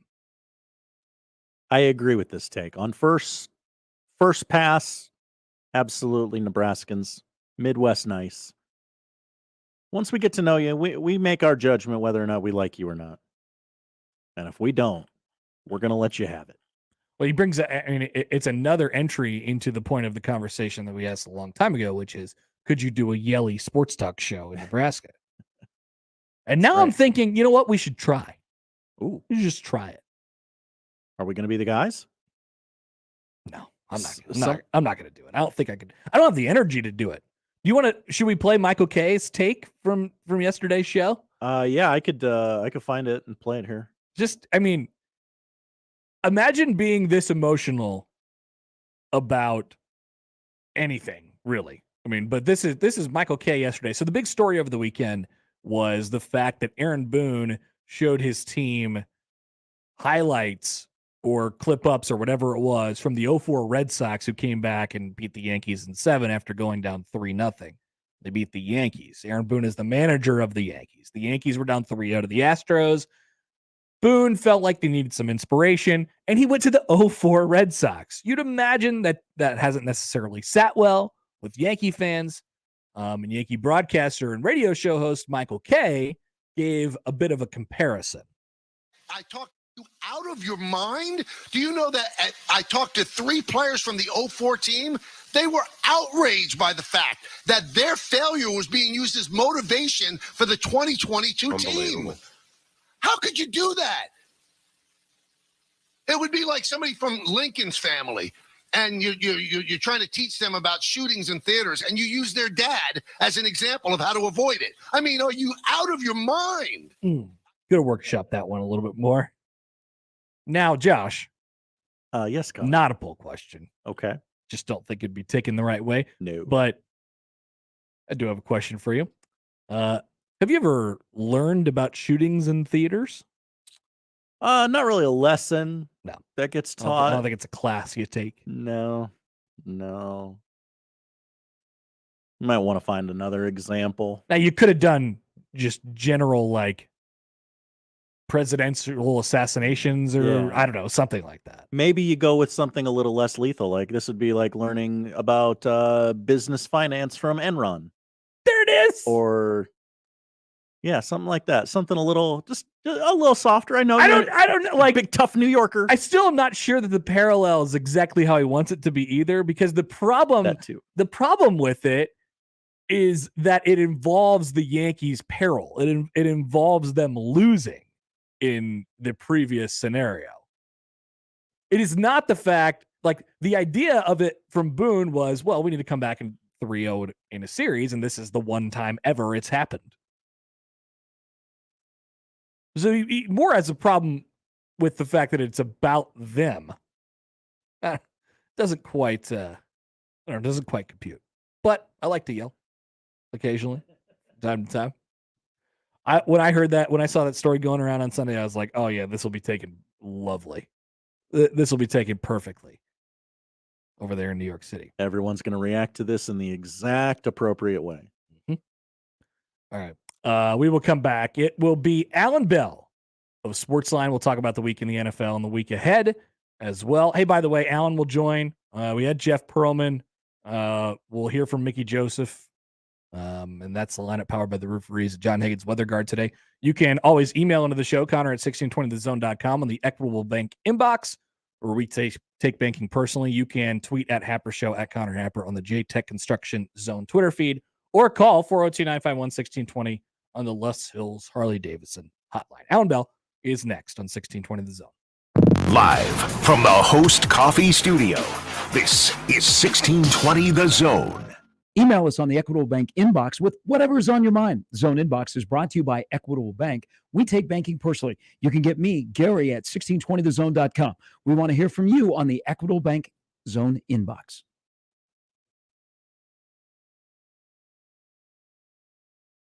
Can help you find a new path forward on your time.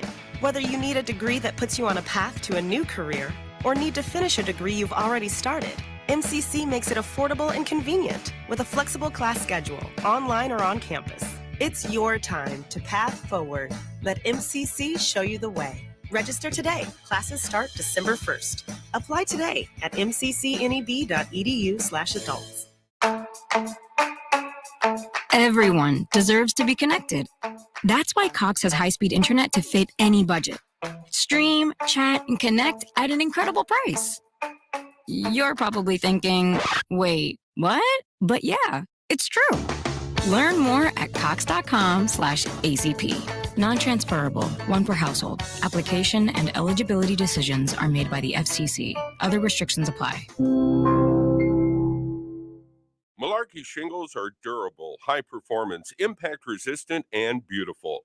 Carp's Complete Home Exteriors is a certified Malarkey shingle residential contractor. For a free estimate, call Carp's Complete Exteriors or visit carpsomaha.com. It's Halloween at Genesis Health Clubs. Join with no enrollment fee, no contract, and save 20% per month every month. Omaha, it's the spookiest time of the year, but starting a new fitness routine doesn't have to be scary. Genesis is transforming fitness here in Omaha with our fully remodeled Cass, West Roads, and Terra Plaza locations, plus new locations at 132nd and Center and Midtown Crossing. Come see our just finished luxury remodel at 84th and Q with all new finishes, equipment, and amenities for the best fitness experience in Omaha. Whatever your fitness needs, Genesis is here to help every step of the way, and there's nothing scary about that. This Halloween, join Genesis Health Club with no enrollment fee, no contract, and save 20% per month every single month. But hurry, this offer will end before you have a chance to count your Halloween candy. It ends on Halloween and won't extend. Come to Genesis and get in the best shape of your life so you can handle anything those zombies, werewolves, and vampires throw at you. Go to GenesisHealthClubs.com before Halloween and get no enrollment fee, no contract, and save 20% per month every month. This offer will not extend. Now is the perfect time to download FanDuel. It's America's #1 sportsbook. You know why it's the perfect time? Because new customers get a no-sweat first bet up to $1,000. Yeah, you heard me correctly. $1,000. That's free bets if your first bet doesn't win. All you have to do, sign up with promo code ZONE. That's easy. Promo code ZONE. One thing about FanDuel, it has all your favorite bets from money line to point spreads to player props, and it's easy to find. You get your winnings paid fast, and live betting, you'll get updated odds on games that have already started. Plus, it's safe, secure, and super easy to use. So all you have to do, sign up today with promo code ZONE for your no-sweat first bet. That's promo code ZONE. You can make every moment more this season with FanDuel. It is the official sportsbook partner of the NFL. 21 over, present in Iowa, first online real money wager only. Refund is issued as non-withdrawable free bets that expire in 14 days. Restrictions apply. See terms at sportsbook.fanduel.com.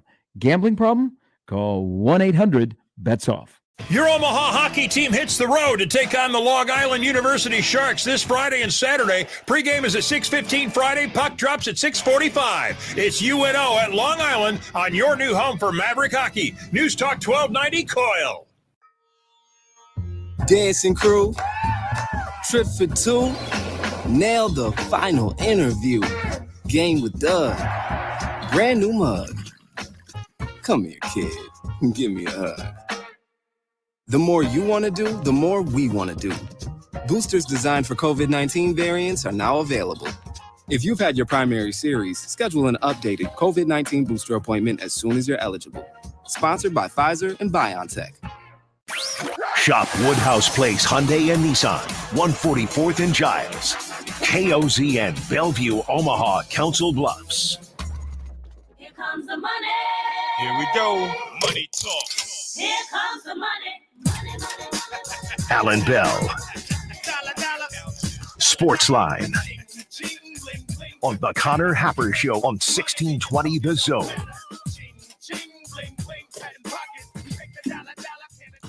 A lot of the time, they'll just say a guy, a not so thin guy with a beard will look, they all look the same. I look like Mike Schaefer, who looks like, I don't know, Parker Gabriel, who looks like another white guy with a beard. In the case of Bailey Zappi and Mac Jones, they both happen to be like average or whatever quarterbacks. They actually look exactly the same. And I can't tell them apart. And we're going to lead that in with Allan Bell of Sportsline. Hi, Allan. Oh, hello. They do look exactly the same. That's a great point. They actually, a lot of people, they'll just look at a guy like me and they'll be like, oh, you got a lot of doppelgangers out there. I'm like, yeah, you're probably right. But you can't actually tell the difference between these two guys. I'm glad they have numbers and they're football players. Yeah. Belichick's just cloning like middle average NFL quarterbacks now. So I was speculating this earlier. Like, how quick will it be before Mac Jones is, because the trade deadline's next week, but we've seen this from Belichick before. He does not care when you got drafted or how much money you're making. If you're off, you're off the bandwagon. And if they feel like Zappi's the guy, I don't know if they'll hesitate all that much. I wonder what the next week holds for Mac Jones. Yeah, I'm surprised Mac Jones isn't in Indianapolis as we speak. Yeah. Like, the Colts seem like the team that's their kind of quarterback. Like, that's exactly who they want. Somebody who's not that good, but like looks the part. So yeah. I was thinking the same thing. I thought that was that's a pretty appropriate landing spot. I don't know what they're going to do the rest of the year. By the way, it turns out that just renting a quarterback every year is, like a 36-year-old quarterback every year is probably not the way to go. You might have to invest in the spot if you're the Indianapolis Colts. Yeah, I mean, draft a guy like everyone else does. I have no idea what the Colts are doing, and on top of that, they've completely neglected that position whatsoever. And like every year going in the NFL season, the Colts always have like $140 million in cap space, and they never spend it ever. Like I don't know, I have no idea what the plan has been out there, but it's not winning. Like they have not done anything to try to make themselves better. It's a strange franchise, man. Okay, I think we've checked in on this a couple times since the season started, but give me a pick. They're not playing each other, but Jets, Giants, the New York teams. Which would you rather be right now? Well, I was gonna say the Jets until Breece Hall went down. Yeah. Yeah, I'll go with the Giants there, man. I think the Giants, they both are playing really well and both have multitude of ways to get better too, right? Like they're kind of the same in that sense. But that Breece Hall injury hurts, man. I think I'll take the Giants because I think they've got the better playmaker. I trust Daniel Jones more at quarterback, and I love Brian Dable. Like that dude's aggressive as hell, man. Yep. I like that guy. They clearly love him, and that means a lot. I think when probably more than we give it credit for when operating an NFL team. Like, oh, we actually like the coach and we want to play hard for the coach. That could be a game changer. But did you think you'd ever be saying, "Oh yeah, I actually trust Daniel Jones and I trust his ability to make some plays"? No, I didn't ever. Right, and he's doing it both in the air and on the ground. And this dude is not afraid to get gritty, and I'm not talking about the dance. Like the dude is just—he's a gamer, man. Like I've been hard on him, I think as we all have. But before the season, there's nothing to be negative about now. Like, dude, I rock with you. You know what I mean? Yeah. And I think that what you were talking about, not only with the head coach, but with the Giants, looking at it, saying they've been around Daniel Jones and they like him. You know what I mean? It hasn't been great. But they're looking at him like, dude, we got your back. Let's go. And it's amazing what happens when everybody's believing and moving in the same direction. Because the Bucs have quit on Tom Brady. They're out. They're done. Yep. Out on Tom Brady, right? So I mean, it goes to show, and they've got a much more talented team than the Giants do overall. So yeah, man. Okay, another. Speaking of the Bucs, another who'd you rather be? Packers, Bucs. Oh, Packers. Look, I'll say this, man. It's not a coincidence that Rodgers and Brady are dealing with the exact same problem at the exact same time. But understand, they both treated this offseason like divas. I'm not going to come. I'm not going to come. I'm going to play. I'm not going to play. But this is way more Brady. He does all that. Head coach is gone. Comes into training camp preseason. Misses a week and a half, which I've never seen a quarterback do that ever. Right? So I think that they both set the tone in their locker room before the season even started. But with Rodgers, he's there. They can fix this thing. The Bucs are done because after all of that, and then you've got Brady who misses a Friday and Saturday to go to a wedding. Look at the team after that. They're done. They're out on all of it because NFL jobs are not the same as regular jobs, that we all have. Yeah, but you can't just take a couple days off. Yeah, human interaction is the same. Think about if your leader or your boss was gone for 6 months, doing whatever he wants, comes back, the place is in shambles, and then he's screaming at you publicly for it? No. I'm telling you, the minute that all that happens, the Bucs quit. They're out. And Todd Bowles is a dullard. He's not going to be able to fix this thing. So, yeah, man, I'd rather be Packers. He's in such a weird spot, Brady, because he came back and he was sort of defiant about it, right? And we've speculated before, just you and I talking now, and why is he here? Why is he doing this? It just seems like he's not really enjoying it, and he's obviously not committed to it. But when asked, okay, are you gonna quit during the season, or like what's gonna happen here? He keeps saying, "Oh no, I've never quit on anything in my life. I'm not retiring here." Like, why does he keep digging the hole deeper? I don't know that anybody he would take a lot of crap for it, but I mean, I don't know that we would say, "Wow, I'm super shocked that Tom Brady, quit during the middle of the season," because this team's going nowhere. No, they're going downhill in a hurry. And here's the interesting part. And again, look, we'll draw a line on what's going on in people's personal lives because we don't know. But he's acting like any of my friends who have gone through a divorce. Yeah. He doesn't know what he wants to do. He's starting to pick up all these new things. He's lost 80 pounds. You know what I mean? Yeah, it looks weird. He's going through it. We're watching his midlife crisis. Legitimately, the other day, earlier this week, he went to the press, to the post practice, press conference with a cutoff hoodie. He's dressing like Belichick now. It's just, I'm telling you, we're seeing it in real time, man. I have no idea. This man's life, Tom Brady's life somehow is in shambles, and I have no idea how that happened. Yeah, it's really strange. It's really, really strange. And he keeps saying, "Oh no, I'm not going anywhere." It's like everyone else is like, "Dude, please." Yeah, we're thinking for the good, for your own good, man. You can go. It's okay if you need to go. Yeah, it's the weirdest thing. Because he's the last guy that anyone would have ever expected.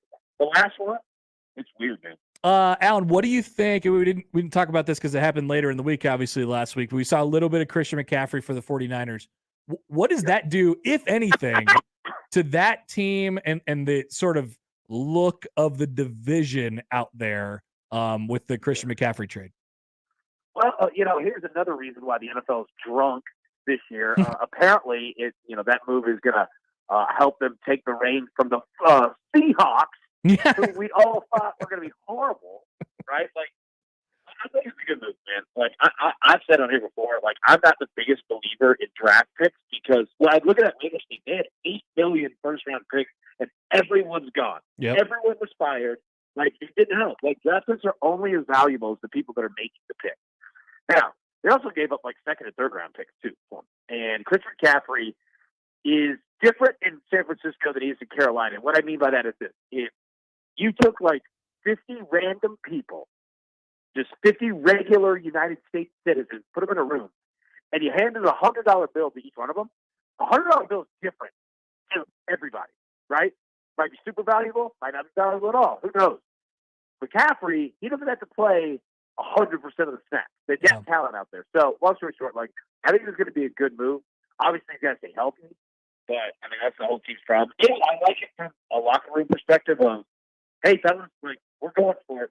Let's go. You know what I mean? Yeah, so, they're kind of like Ramsing it a little bit. I mean, it's a little bit. Yeah. I like that idea though, because your point about the draft picks, hits home with me because we've seen a lot of teams, in any sport, collect all these draft picks, and then at the end they just have them, and they don't know sort of what to do with them. Do we make them, or you're trying to shoot fish in a barrel on your first round draft pick? In the NFL, it's a little different because you're going to hit at a higher percentage, especially in the first round.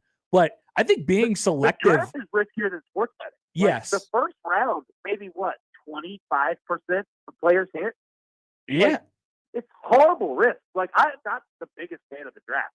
It sounds good in theory, but it doesn't fix your team, man. I'm interested in why. And I think it's a little different, like I said, in the NFL than it is in the NBA. The NBA, first round draft picks have been traded like crazy in that league over the last couple of years, but they still it seems to be such a high valued asset still. And I'm like, well, okay, but you're getting a known commodity back, and he's going to play good basketball or good football for you, or whatever it might be. Give me that, and I'll pay. If I have to pay him the money, I have to pay him the money. Yeah, exactly. Look, the salary cap's not real. They find ways. Teams that want to go beyond, they find ways to do it. I'm with you, man. Give me the no commodity. I'll take that 100%. Completely. Anything you like in the NFL? I mean, with Thursday night, we got Ravens and Bucks. We got a little Sunday morning Russell Wilson action with the London game here. Great. That should be fun, right? The Broncos and the Jags. Is there anything you're interested in on the Sunday slate this weekend? Well, I'll say this, man. The Ravens and the Bucs, like something has to happen with either of these teams. They're both in a rut. In a rut. Now, here's the thing, though. Like the Ravens are great until about 6 minutes left in the fourth quarter, and then it can go to hell in a hurry. We've got more looking to do, but the Ravens, give me that all day because they're going to explode for 90 points in a game because they're going to realize, look, we can't stop anything at the end. We'll just keep scoring, and the Bucs can't do anything. So, yeah. 1.5 is all the number is right now. It seems pretty short. Why? I don't know. That's crazy.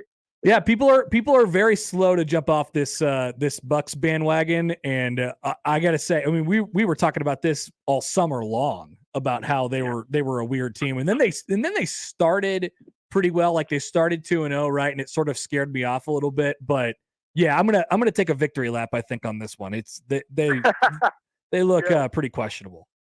Yeah, you should. All right, Allan. We'll let you go. Appreciate it as always. Good to chat and happy betting. Hey, talk to you next week, man. Thank you. Allan Bell, Sports Live.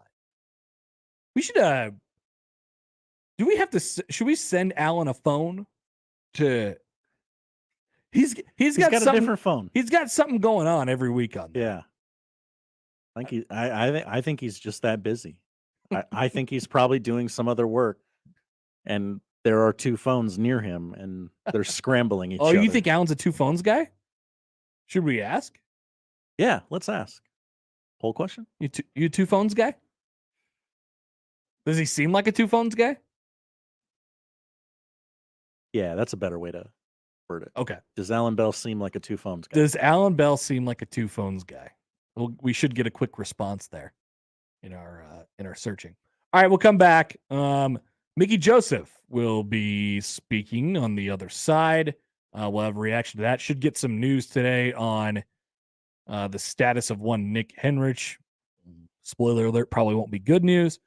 But maybe you get another return, or you get a return at linebacker in Luke Reimer. There's sort of a lot to watch there with what they were working with a couple weeks ago.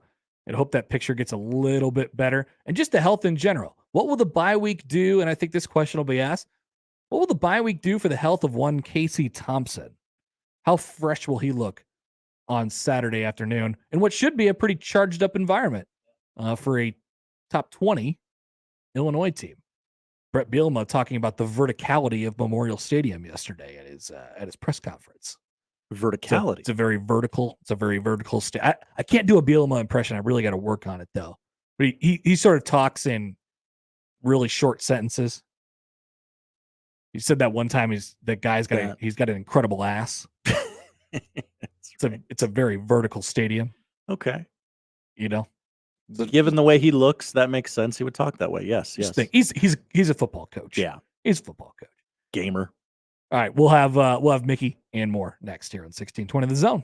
Previously on Unsportsmanlike Conduct. So she just dips Achilles, but why not just, you know how like when you're frying things, you have one of those. You're gonna fry a baby? No, you put the baby in one of those and you in the fryer in a colander. Yeah, colander. Put the baby in the colander. The Greeks didn't have colanders, why not Josh. dip and then be like, okay, now I'm going to hold your other leg. Also, if you know that's his weakness, cover it up. Unsportsmanlike Conduct with John Bishop and Josh Peterson. Weekdays 2 to 6 on 1620 The Zone.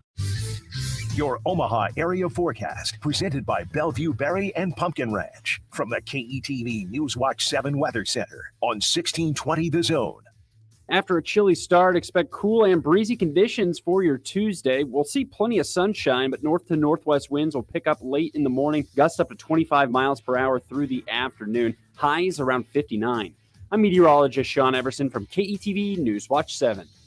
More with Connor and Josh after this. We're going to have an extensive professional relationship, my man. On 1620 The Zone.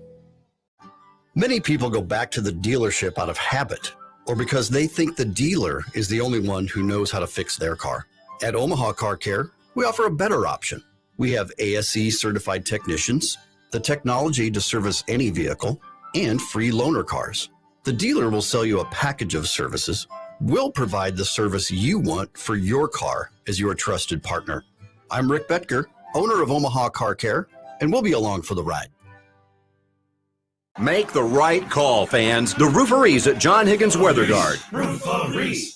Sunday morning is all about church, eggs, and the Sunday paper. But right next to church, it's made for hot takes and reactions. Severe Reactions. Michael Severe is back on 1620 The Zone with Severe Reaction. Sundays 8 to 10 and doesn't hold back on what went right and what went wrong on Saturday. He'll also take calls from the most important voice of all, yours. Severe Reaction. Sundays from 8 a.m. to 10 a.m. Powered by Equitable Bank. We take banking personally. Only on 1620 The Zone. Gain presents a tale of longing and long-lasting scent. Dear love of my life, we were on the 12B bus when I caught a whiff. A scent so fresh, so life-changing, I had to find its source. I didn't know if you were the woman in the pink freshly washed cardigan or the retired mailman next to me, but I knew one of you was my soulmate. Ah, the scent of Gain Flings. Add Gain scent beads for an even longer-lasting scent. Let's face it, credit cards are pretty much a necessity. New tires for the car? Oh, here's my card. I order takeout. Here's my card. And most of us just accept the high interest rates credit cards charge as a necessary evil. What are you going to do? Get a low fixed rate credit card consolidation loan from Lightstream from $5,000 to $100,000 and pay off those credit card balances. Apply online and you could get your money as soon as the day you apply. The average credit card company charges over 19% APR. But with Lightstream, you can get a fixed rate as low as 6.99% APR with autopay and excellent credit.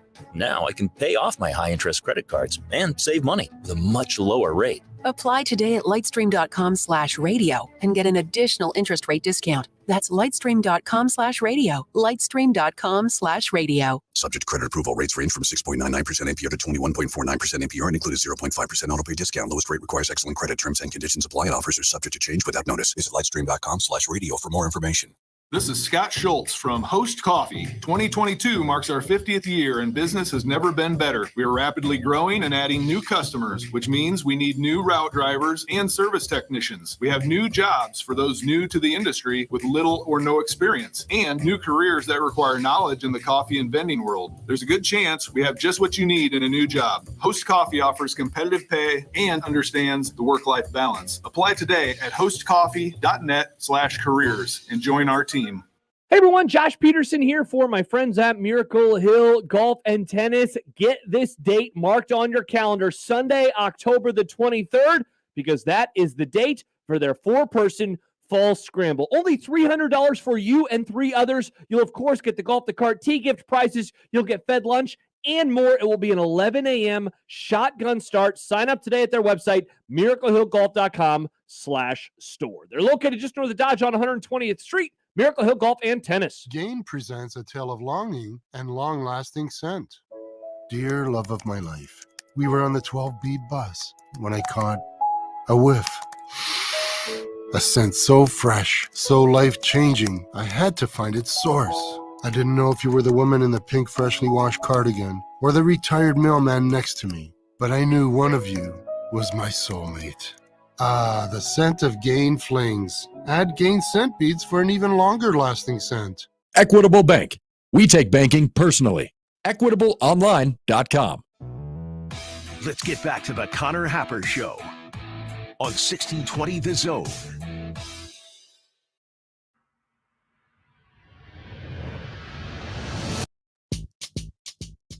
All right, welcome back. It is game week, which means we get the return of Mickey Joseph on his weekly Tuesday press conference, who is a moment early. Oh, we love a punctual head coach. Here he is. Healthier, clean things up in all areas. It's a beneficial to have this week just because that I hope it helps us down the stretch because we got 5 games back to back in a tough physical Big Ten conference.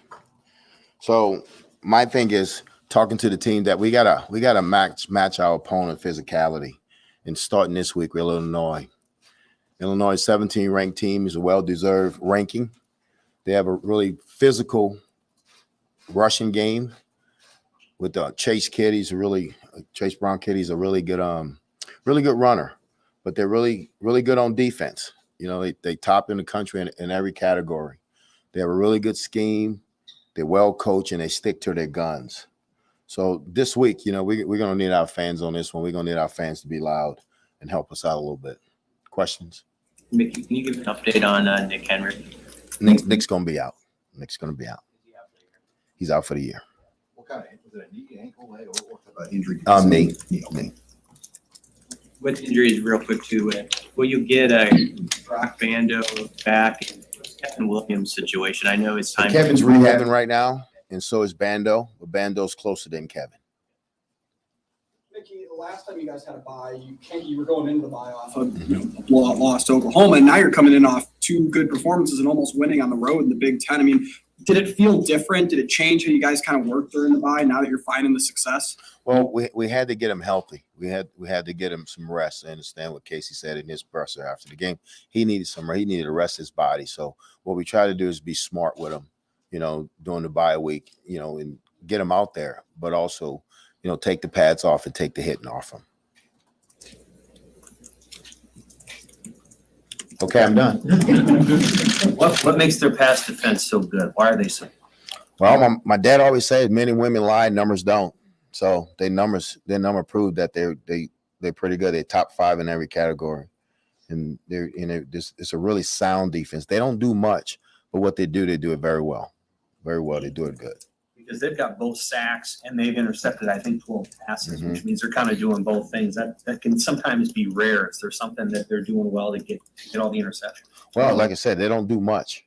So they go, you know, you got this man and you're going to be over this center and let's play football. And it's like it's simple, but like I said, they do it well and they well coach with their technique. So their technique is really good. After the game that Trey put on film, I mean, how much are you expecting teams to really go out of their way to make sure that doesn't happen again? How do you combat that with some extra time to think about it? Well, you know, if you look at it, you know, he had a really good game, but you would think that Illinois they're gonna do what they do, and they play man coverage, and they might try to bracket him, but I'm sure he's gonna get more attention for the game that he had.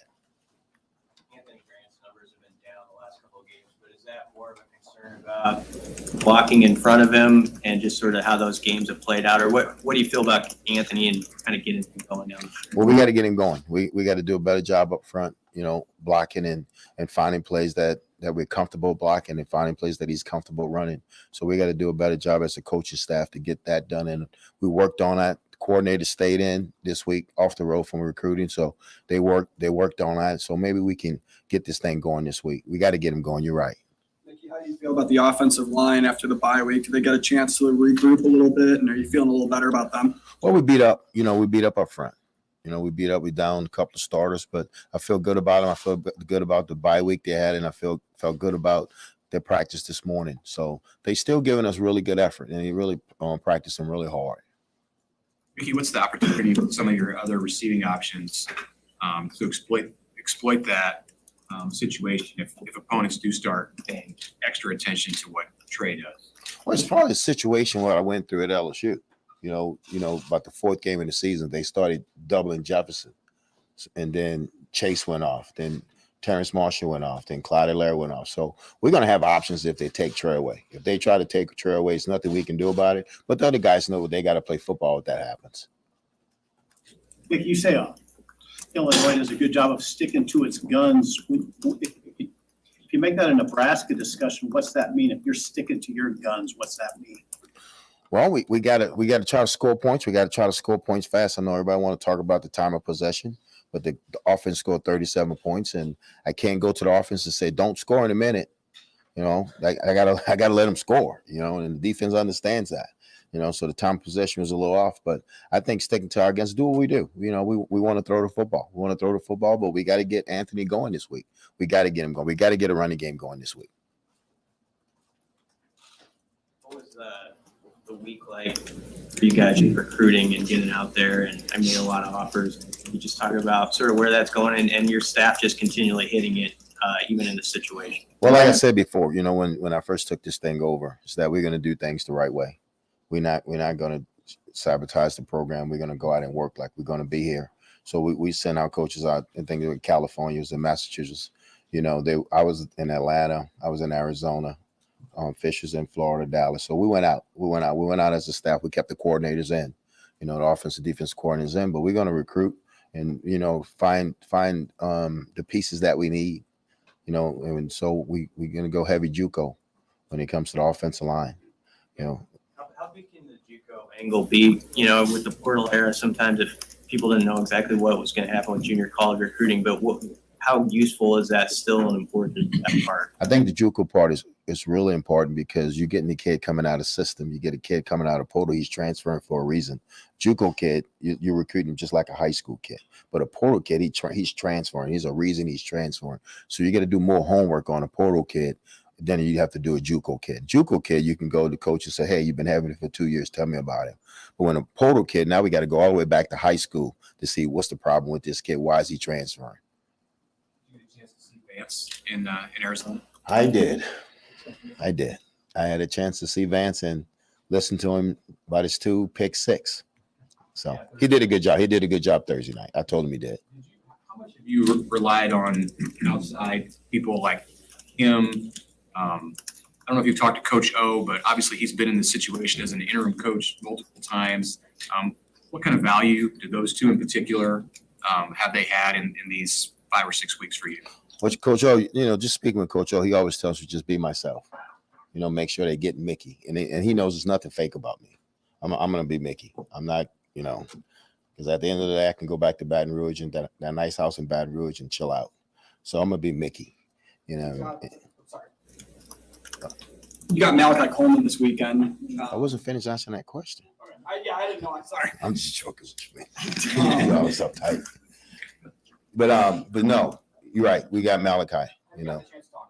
Yes. How'd that conversation go? Well, he said it 6 months ago he wasn't coming here. So you put the pieces together. Mickey, you know, it's a little bit of a 5-week stretch here to end the season. You know, what are you looking for in terms of intensity from the team to get through that 5-week stretch? A lot of energy, but we need to execute. We need with this football team's a really good football team when we execute in all 3 phases. So we're preaching to them that we need to execute. We need to execute the game plan. How far away are you in terms of getting to the physicality you are looking for, and has it gotten better? No, it's gotten a lot better. It's gotten a lot better. I mean, I like where they are right now. It's gotten a lot better. How much better does it need to be to elevate for Illinois? Well, I mean, it's got to be up there, you know, because they're a physical football team. So we got to match their physicality. I want to give you a chance to start. You talked to Coach O. Who else? Well, yeah, you know, Ogeron, he was really good. And like you said, be yourself. And then, you know, with Vance gives you, you know, just the plugs of being a head coach because he was head coach in Denver and it didn't go so well for him. So some of the things that he said he should have done that I need to do. But he always says, do it your way. He said, because then you won't regret anything if you do it your way. Is there something that you can share with us that he shared with you about something you would have done differently that you are doing differently? Well, he shared this, and I'll leave it like this. I'm not going to make the decision if I get the job. I'm not going to make the decision. You know, that's going to be the administration that's going to make the decision if I get the job or not. So I got to just continue to get this team to get better every week and try to win football games. What conversations maybe have you had in the last couple of weeks with Trev, you know, in the bye week or anything like that? Just a normal meeting, on Sunday, you know. That's it. Vilma coach teams, what comes to mind first? I mean, are there any defining elements that are consistent over time? Yeah, facing when I was at LSU, he was at Arkansas. He's a very physical team. He wants to run the football, but he's physical across the board, offense and defense. He does a really good job with the defense and offensive line. He always had really good players in the offensive and defensive line. So you can see that now in Illinois that they have really good players on both sides of the ball in the trenches. With the Henrich injury, how valuable is a guy like Chris Galarovich who's been around a while? And just some of those younger guys behind him, how do you feel about that group as a whole? Well, they got to step up. They understand that. They played snaps. After Chris went down, Chris and Vada played a number of snaps. Then Ernest went in. So all three of those guys got to step up. I know he was dinged. Yeah, I feel good about Luke. Luke's back. I feel good about Luke. After Anthony Grant, what does that number 2 running back spot look like? I know you've been a little shorthanded there the last few games. What do we Yanni Ramir? Until Gabe gets his, feels better with his turf toe, but it'd be Yan and Ramir. Chase Brown gets a lot of the attention on their offense, but obviously Tommy DeVito has had a pretty good season. What kind of stood out on film when you watch him play? Well, he's another 6-year senior, 24 years old. I mean, he's going to have a lot of experience. He's going to know where to go with the ball, but he's a general. He controls that offense, and they know how to use him. And he's really good when they're running the football, but he won't make mistakes. And that's what we're going against again, that a guy under the center that's not going to make mistakes. How do you force a guy like that to make mistakes? I guess I'll be able to tell you Saturday night about 6:30. To the question about other receivers having to step up and double cover Trey, how do you feel like Marcus and Oliver, Brody, Alante have been playing in the last 4 weeks? I thought they've been playing pretty well. I thought they've been playing well. I thought they've been open. They've been open on occasions. And I think Oliver, he always comes to the sideline and said, make him open. And when I look at the film on Sunday, he is open. He's a kid that can run with really good receiver skills. And Brody and Marcus, they understand what's going to happen if they double Trey, what they need to do. And Alante also. You've coached a lot of fast receivers. Is Trey's top end speed towards the top of the guys you've coached? He's the fastest. He's faster than all those guys. Yeah. Why wasn't it able to click for him at LSU like it is right now at Nebraska? Well, I think because Justin Jefferson, Terrence Marshall, a lot of NFL guys were in that room, and over there you had to wait. You had to wait, and so he was in a loaded room. If you look at it, all those guys are in the league. Racey McMath, Derek Dillon, Stephon Sullivan, all those kids are in the league. So it was clicking there, but you had to really come to practice every single day and get it done. If not, the next guy was going to pass you up. So I think he grew up here. He grew up and he matured here when he got here, and he understand, okay, this is what I need to do to get better. Because remember now, Trey's been the best player on the field from the age of 5 all the way to 17 until he got to college. So it's hard for him to I got to compete every down now. Jamar had to learn that. Terrence had to learn that. Jefferson had to learn. They all had to learn that. And Trey just happened to be in a room with some first rounders. Mickey, has Malcolm Hartzog continued to show you? He's still making plays. Mm-hmm. And as a true freshman, what kind of attributes does he have that, other than the physical side of it, that have allowed him to get on the field so quickly? Well, he's a strong-minded kid. He's a kid out of Mississippi. Tough kid, get after you, but he's smart. He's smart. He understands the coverage. He understands leverage. And he's getting better every day in practice. He's getting better. And he understands that he's a freshman and that they're going to throw at him. He understands that, and he welcomes the challenge. Coach, last 3 games, you guys have been able to make really effective second half adjustments. What do you think it's about your staff and your team that you guys are able to do that so often? Well, you take your hat off to the coaching staff, coming up with a different plan the second half to seeing what's going to work, and from the first half, what didn't work. Then you take your hat off to the kids, for executing the plan. So it's a lot of work that go on at halftime. Do you find yourself still having to build the kids' confidence up, and do you often still tell them, hey, the West is still there for the taking? Well, we show them where they're at. We show them that they're right there in the middle, and they're going to play the number 1 team in the West this week. So they still control their own destiny. But, I think their confidence is there right now. They believe that they can win. Just noticing on the flight home after the Purdue game and the look on their face, they were hurt. They were hurt. They were upset that they let that game go, and I got to do better with them. I got to get them over that hump. But they're a different team. They're a different team. When did you see that switch flip with them? Right after the Oklahoma week, after everything settled down for them and they start believing in what we were doing. And so it's right after the Oklahoma week. This is kind of an obvious question, but what advantage can that crowd on Saturday provide for you? Based on you guys winning a couple of games, maybe some momentum, what advantage do you think that can provide? I think, our crowds, we have some of the best fans in the country, and just being loud and being into the game and trying to disrupt their offense and try, where they don't get the clap and what they do on offense, but just being loud and being there to support us. You can ask Bill this too, but how far along have you think Jamari Butler and Blaze Gunnarsson come as sort of those backup edge rushers, and how maybe can they contribute in the last 5 weeks? Yeah, they've been playing better. They've been playing better. Once we took over, I wanted to make sure that they played, because I think game reps is going to help those two kids because they're real two talented kids. So I think they playing better every week. They're getting better. Thank you. Okay. So we gotta dive into one particular thing that happened in there. The JUCO comment? No. Oh, okay. I believe it happened right after that. Yeah, that's what I thought we were talking about when we talked about it earlier. Not about the JUCO comment. So Mickey Joseph was asked. No, if we just ignore it, Connor, it didn't happen. What's going to happen here? What, like, I don't know the rules. I know the rules. I don't know the punishment. I'm looking at the rule book. I don't know. Are we going to, what's going on here? What's our responsibility as a media entity here? It's out there, right? It's been said. Is it going to be clipped? Mickey Joseph was asked directly about a recruit by the name of Malachi Coleman that we can talk about, and we have plenty of times on these airwaves. Malachi Coleman has not signed a letter of intent. He is verbally committed to the University of Nebraska, which doesn't, he's not tied to really anything. I mean, if we're being honest, the letter of intent doesn't really tie you to much either. I mean, you could bust right out of that thing if you needed to. But it is an official document. You're recognized by the university. You're recognized by the NCAA as a student athlete.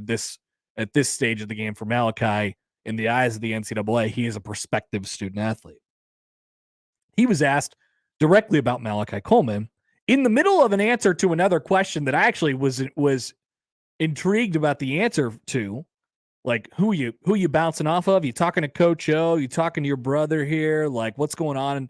Just who you using as, people to give you advice or whatever during this time. He's abruptly interrupted by a question about Malachi Coleman, who he can't talk about, and then responded by mentioning him by name, and then also throwing a shot at Scott Frost after that. Oh, you caught that too, yeah. huh? Yeah, Okay. that was in there.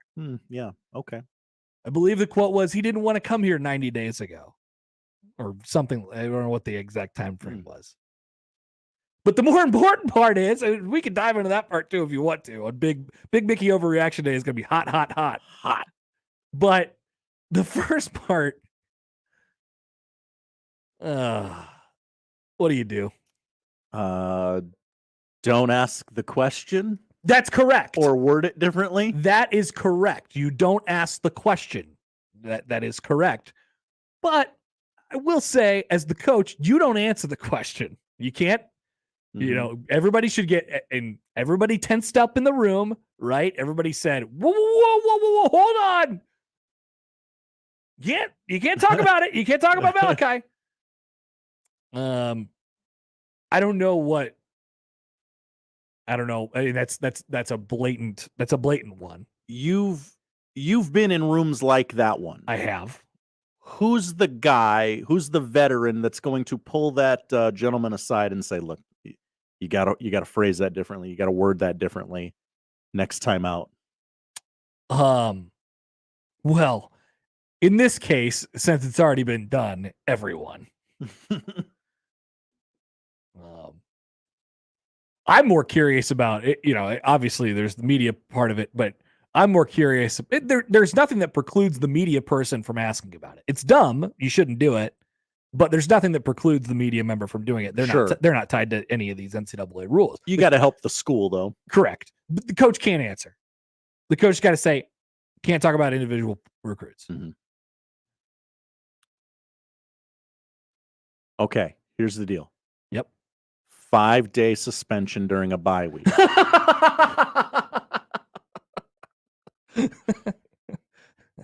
All right, I'm reading the while the back half of that press conference is going on, I've now gone to the NCAA's bylaws website. Rule 13-10-2. Nerd. Publicity before commitment. Now, this is before commitment, which I don't know. Maybe they've changed. I'm just going to read through it. Comments before commitment. Before the signing of a prospective student athlete to a national letter of intent or an institution's written offer of admission and or financial aid, or before the institution receives his or her financial deposit in response to its offer of admission, a member institution may publicly comment only to the extent of confirming its recruitment of the prospective student athlete. The institution may not comment generally about the prospective athlete's ability or the contribution that the prospective student athlete might make to this institution's team. Further, the institution is precluded from commenting in any manner as to the likelihood of the prospective student athlete committing to or signing with that institution.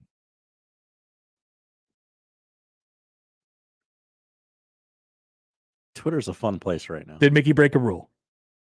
It's a dumb rule, but yeah, he broke a rule. Now what? Trev probably on the phone right now with somebody. Hey. Well, like what Get one of those the forms. compliance guy do when as the question's being asked? Ah! Stop! No! I'm trying to eat my lunch here. Where's the elevator? I have to go up to the 6th floor now. My whole day is shot. Oh no. Oh no. The full quote. Well, Malachi said it 6 months ago. He wasn't coming here. So you put the pieces together. Oh God. The quote itself is something, and then the fact that it's illegal is another thing. A lot going on there. So then he had to go back. He had to go, but like it was interrupted sort of because then Mickey was like, can we grab the audio, by the way, during the break? Because I want a replay of it. Yeah. But like, so then Mickey was like, well, I wasn't done answering the previous question. And then it got re-asked. It got re-asked, like the same, like you gotta go like on the re-ask, be like, how's recruiting going? Or something like that. Oh man, if I was in the room, I would have had my head buried in wherever I could have. Yeah, I don't know. I don't know what the punishment is. But we'll talk about it on Big Mickey Overreaction next on 1620 The Zone. But join Gary at Jones Bros Cupcake and Cafe in Exarban from 6 to 10 each Husker home game Friday, including this Friday. First 20 listeners who show up get free breakfast from Gary. After the first 20, you get your Jones Bros breakfast, and it is good for just $6. What a steal. Plus, we'll be giving away prizes like T-shirts, koozies, pair of Husker tickets as well. For the full unauthorized Big Red breakfast schedule, head over to 1620thezone.com. Kevin Kugler here from Westwood One. Coming up on Thursday Night Football, Jason McCourty and I will bring you all the action when the Ravens travel south to face the Buccaneers. Lamar Jackson and Baltimore looked to build on a win last week that put them atop the AFC North. Meanwhile, Tom Brady and Tampa Bay are hoping to bounce back from 2 straight losses. Join us on Thursday Night Football. If it's the NFL, it's on 1620 The Zone. There are actually 2 kinds of cigars. The first is the one you smoke with beloved family and friends. The second, the one you enjoy with friends you've just met. And you'll find both at Hearth Cigars and Pipes Lounge. At Hearth Cigars and Pipes Lounge, there's a well-stocked humidor with some of the best bands from around the world and a bar with your favorite cocktails and other drinkables. So what do you say? Which cigar will you be enjoying tonight? Hearth Cigars and Pipes Lounge, just off I-680 and 48th Street next to Cubby's. Attention, do you suffer from severe fried chicken-related cravings? If so, Kentucky Fried Chicken's $6 2-piece drum and thigh combo may be right for you. The combo contains tasty chicken, creamy mashed potatoes, a flaky biscuit, and an ice-cold drink. Side effects may include more money in your wallet, happiness, and the urge to lick your fingers. Order KFC's 2-piece drum and thigh combo in the KFC app for just $6. That's finger licking good. Price and participation may vary. Limited time offer. Tax extra. French food, and not just small portions and high prices. Les Voltaire is anything but. Come visit Omaha's own little corner of France for mouth-watering appetizers and entrees, plus melt-in-your-mouth desserts. Dinner with friends, special occasions, entertaining clients, or just chilling with French wines and craft cocktails with your favorite someone. Les Voltaire will make you feel right at home, just like they've been doing for more than 2 decades. Les Voltaire just off 156th and West Dodge Road in the Pepperwood Village, and at lesvoltaireomaha.com. It's Halloween at Genesis Health Clubs. Join with no enrollment fee, no contract, and save 20% per month every month. Omaha, it's the spookiest time of the year, but starting a new fitness routine doesn't have to be scary. Genesis is transforming fitness here in Omaha with our fully remodeled Cass, West Roads, and Terra Plaza locations, plus new locations at 132nd and Center and Midtown Crossing. Come see our just finished luxury remodel at 84th and Q with all new finishes, equipment, and amenities for the best fitness experience in Omaha. Whatever your fitness needs, Genesis is here to help every step of the way, and there's nothing scary about that. This Halloween, join Genesis Health Club with no enrollment fee, no contract, and save 20% per month every single month. But hurry, this offer will end before you have a chance to count your Halloween candy. It ends on Halloween and won't extend. Come to Genesis and get in the best shape of your life so you can handle anything those zombies, werewolves, and vampires throw at you. Go to GenesisHealthClubs.com before Halloween and get no enrollment fee, no contract, and save 20% per month every month. This offer will not extend. It's a first look at the Creighton Blue Jays. The Blue Jays are back in exhibition action as they take on Drury. Sunday coverage begins at 5 p.m. with Robbie Lula, with tip-off at 6. The Blue Jays are back on 1620 The Zone and 1019 The Keg. Husker coverage on 1620 The Zone is presented by Tickets for Less. Tickets for Less is your local source for Nebraska football tickets. Compare and save today at Tickets for Less. Nebraska football news, stories, experts, and coverage you need is on 1620 The Zone. Shop Woodhouse Place Hyundai and Nissan, 144th and Giles. KOZN, Bellevue, Omaha, Council Bluffs.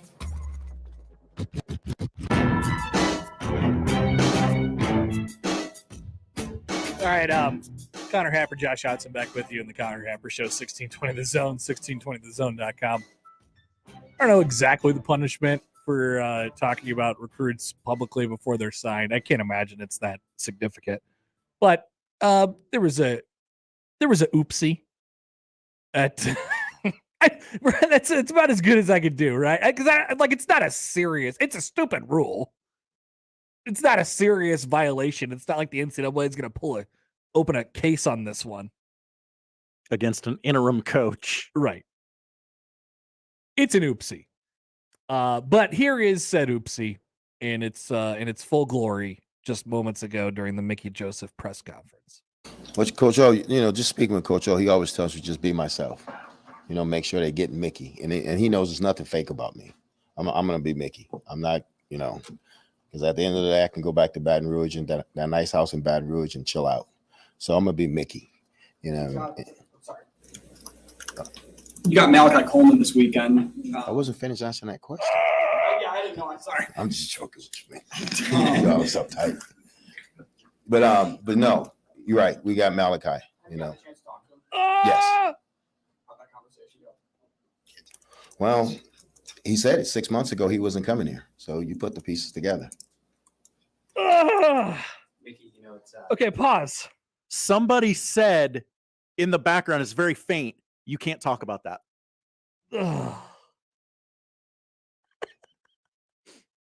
I mean,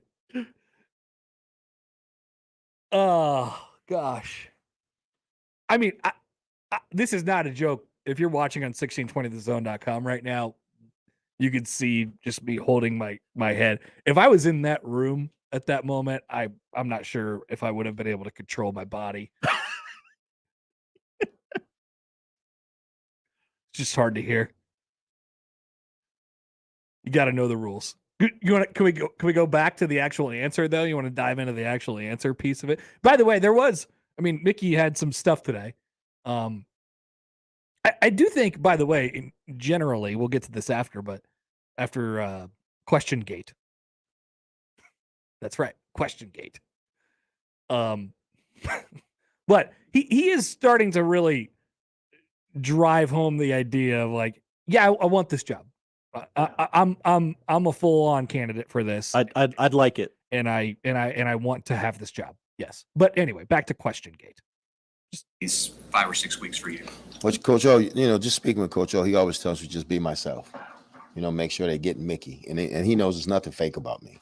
I'm gonna be Mickey. I'm not, because at the end of the day, I can go back to Baton Rouge and that nice house in Baton Rouge and chill out. So I'm gonna be Mickey. Sorry. You got Malachi Coleman this weekend. I wasn't finished answering that question. Yeah, I didn't know. I'm sorry. I'm just joking. Y'all was uptight. But no, you're right. We got Malachi. Yes. How'd that conversation go? Well, he said it 6 months ago he wasn't coming here. So you put the pieces together. Stop. My God. I mean, just so much. So much right there. And we had the mics muted when we were playing the press conference live for the first time, but I like audibly screamed. It's a double.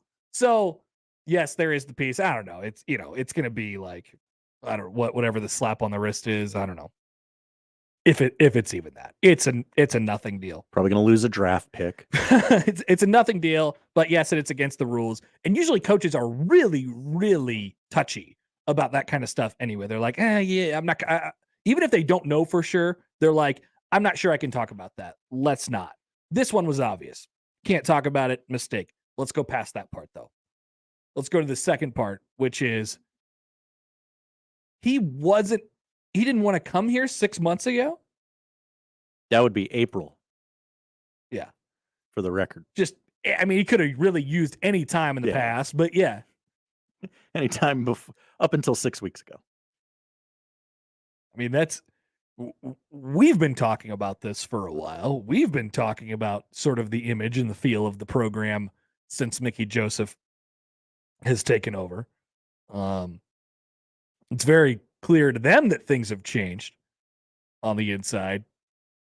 And you're seeing, you see a response in recruiting and the way, look, anytime a head coach gets fired, we don't have to dig into the entire Frost thing, but anytime a coach gets fired from a place, you will usually see the fan base and then reflected in players and things of that nature. I was waiting that Sunday for like a whole player storm of like, hey, Frost is our guy, and I think he got the short end of the stick. And if you only knew, we didn't see any of that. Just didn't. None of it. Never happened. Almost 2 months have gone by. Still hasn't happened. And it really hasn't happened within the fan base either. So I think it was pretty, it was obvious. If it's obvious to us and it's obvious to the players in the program, it's obvious to the recruits as well. Of like, hey, Mickey Joseph's going to take this thing over, and at least for the time being, and he's going to do fine with it. He's going to do a pretty good job, and you're going to be communicated with directly and blah blah blah and all that stuff. And I think that's all it takes. And it goes back to and it reflects on the football field too. It reflects on the football field too, Josh, because how many times have we been like, well, I don't know if what Mickey is doing it, and I want to be careful because I want to really nail home the point that I think he's doing a really good job. But I don't know, like if you would have had somebody else come in here and do this and take over for Scott Frost, how would it have gone? My guess is pretty well. The program, it's never been more obvious. Needed a change in leadership. And it doesn't seem like he's doing anything super revelatory. Like he's just a pretty he's a pretty good guy. Positive energy, support, and like accountability, right? Yep. I don't think anyone's going around saying, at the bar or the coffee shop or wherever people talk to each other about Husker football, like, oh gosh, how's that Mickey guy doing it? All right, an email here from Tom on the Equitable Bank inbox. Hey, Connor, it sounded like he only mentioned we got Malachi as he gave a verbal commit. He really didn't comment on him as a player. Isn't a problem only if he talks about his abilities. Pardon my ignorance on the topic. Love the show. Pardon my ignorance on the topic too, I guess, just all the way up front. Like, I don't, like I said, I don't know the punishment. I don't know what happens if, the NCAA gets a hold of the tape, which they will or whatever, and they see this. Like, I don't know what the punishment is if they find that Mickey Joseph, did a oopsie when he was up at the podium today. So I get the sense it's not a really big deal at all. But how we were sort of always, or how, I don't know, it wasn't ever a talking point in the media, but you got to know the rules. And maybe you just don't ask questions for a while you figure out the rules, or maybe this is just the version of learning the hard way or something like that. But you don't ask about specific players. If you've been around enough, you've heard a coach say, I can't talk about that. I can't talk about that. And maybe you ask somebody afterwards, well, why couldn't he talk about that? What's going on there? Can't talk about specific players. And so I don't know if the actual content of what he said, even though it wasn't about his ability, would be bad in the eyes of the NCAA. I think so, though. Or maybe Mickey just knows the rules better than all of us, and he felt like there was a loop around there. I mean, he did only use the first name. Yeah, I think it's pretty obvious, though. Oh, yeah, absolutely. Okay. Yeah. Not a lot of Malachis committed to Nebraska over the weekend. Aaron on the text line. Guys, as a former journalist, I was cringing the entire time in my car. It was his best answer of the day. He interrupted him, and I'm like, no, Mickey, no. It was. That was the other part. There was like 3 parts of that yeah. that are all really important. Number one, he was giving a great answer about, he said right before that, the content of what he said right before he was cut off was, look, man, if I don't get this, I'm good. I'll go back to my home in Louisiana. What? Yeah. Wasn't that, can we play that part again too? Yeah, I can find it. It's a little hard to back up on a live video. I'm not as good a seer as you. Sorry. But I'll get there. There. Wherever you had it paused before, like the start of the answer, he was talking about Coach Ogeron, and sort of bouncing that stuff off of him. And then all the rest of it kind of happens after that. All right, I think this is it. Okay, yeah, give it a shot. I also don't have a cue speaker because Mitch was asking the question. Yeah, we got computer What kind problems. of value There we go. those Yeah, two in right here. particular have they had in these 5 or 6 weeks for you? Which Coach O, just speaking with Coach O, he always tells me just be myself. Make sure they get Mickey, and he knows there's nothing fake about me. I'm gonna be Mickey. I'm not, because at the end of the day, I can go back to Baton Rouge and that nice house in Baton Rouge and chill out. So I'm gonna be Mickey. Oh, we doing the wind horse. What do you mean by that? You think that's a little gamesmanship? I don't know. I don't know what's going on here. Yeah, is he saying, hey, if I don't get this job, then I'm gonna go? I don't think that's it. I don't think that's what he's saying. I've been under the no, he's a football guy. He's not gonna walk. I've been under the impression all along that if Mickey's not selected as the next head coach in Nebraska, which by the way seems like a more and more likely thing by the day that he could be the guy. Seems to be growing into it and getting comfortable. But if he's not selected as that guy, then he will, stay around here and be on the next coaching staff. And on the flip side of that, I don't think there's a college football coach right now that is taking the job from Mickey Joseph, so to speak. Like, Dave Aranda, Matt Campbell are hovering around 500. Oh, he's going to win the job? Yeah. Go win a job. Dave Aranda not winning the job right now. So, I don't know. There was a lot there. That was a very weird 30 seconds. Elsewhere on Big Mickey Overreaction, I thought there was some good stuff on the on sort of the offense. So this is the thing that we've been talking about pretty constantly here for the last 2 weeks. What do you do to help out the run game? Yes, we want to do everything we can to help out the run game, but he said this, and I think this was a really important part. So we're going to score. We want to score points. And if we're going to score points fast, we got to let them score. I'm not going to tell them to slow down. You got to take 4 minutes to score a touchdown. He said time of possession doesn't really matter. But yes, they got to get a running game going. But that is a pretty big clue and hint into where things are headed, or more appropriately, where things are staying on the offensive side of the ball. This is where the talent is. We got to play to the talent. Mark Whipple is going to Mark Whipple. Yeah. That was his way of saying Mark Whipple is going to Mark Whipple. I'm not going to, I'm not going to critique him. Maybe I'll critique him. I'm not going to like dive in head first and say, hey, look, we need to take 5 minutes to score this touchdown. If you think you can get us points, go get us points. And, the little bit about time of possession is a thing as well. So what Nebraska did against Purdue, that's the game plan for what Nebraska is going to attempt to do against Illinois as well. You hope you can get something going conventionally on the ground with the run game, take a little bit more time before you score, all that stuff. But if you're running into the brick wall on first and second down, you bet they're looking for Trey Palmer on third. And if they score on that play, then they score on that play, and it takes 18 seconds, and you got to give the ball back to them, and they're going to hold it for 6 minutes and 54 seconds. This is the way it's going to go. Nebraska on offense is operating a very, very high wire act at the moment, and that is not changing anytime soon. If I can jump back to Malachi briefly. Okay, yeah. The Twitter account of Scott Shanley, friend of the morning show, tweeting out some very good quotes from Malachi on Saturday, where Malachi himself said 6 months ago, I wasn't coming here. Correct. Yep. But it is interesting to hear the interim head coach.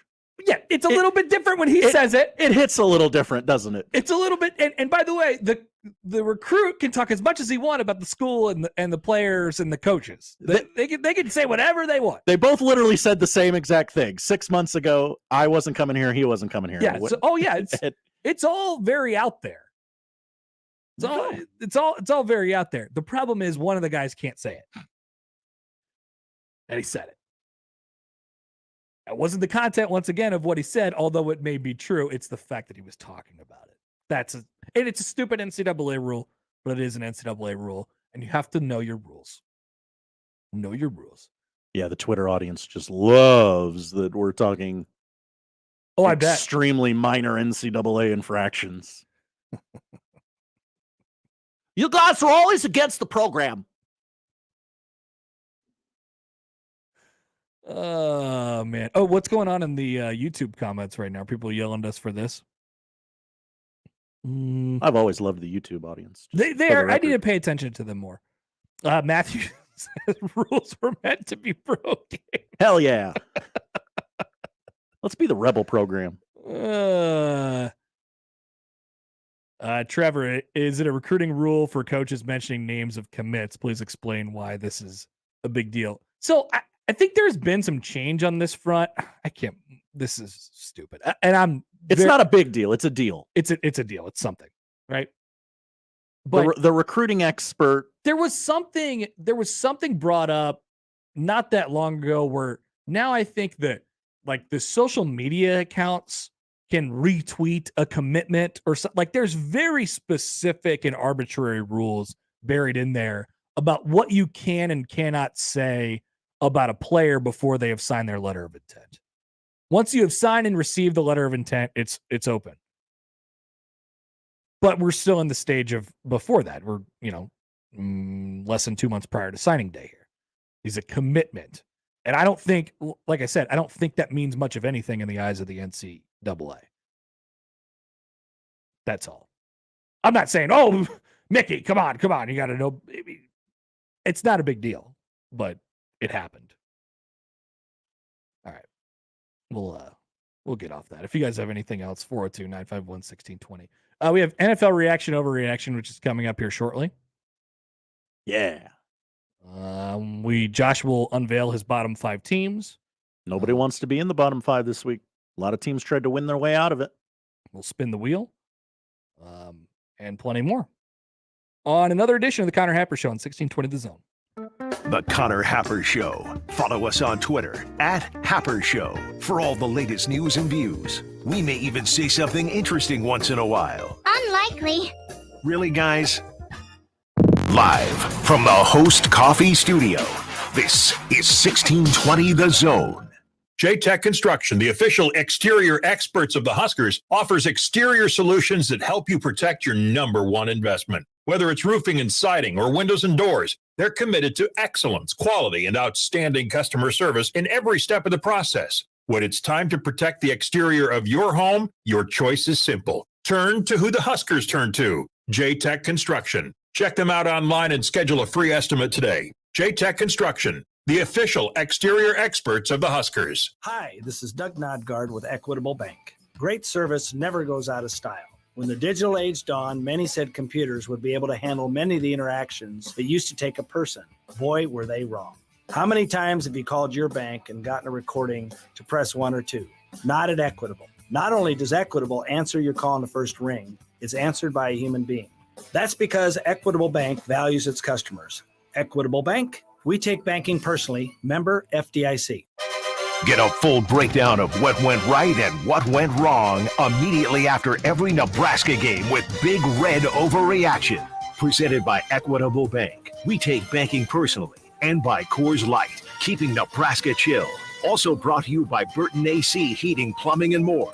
Join the show immediately after the game and sound off with the good, the bad, and the ugly.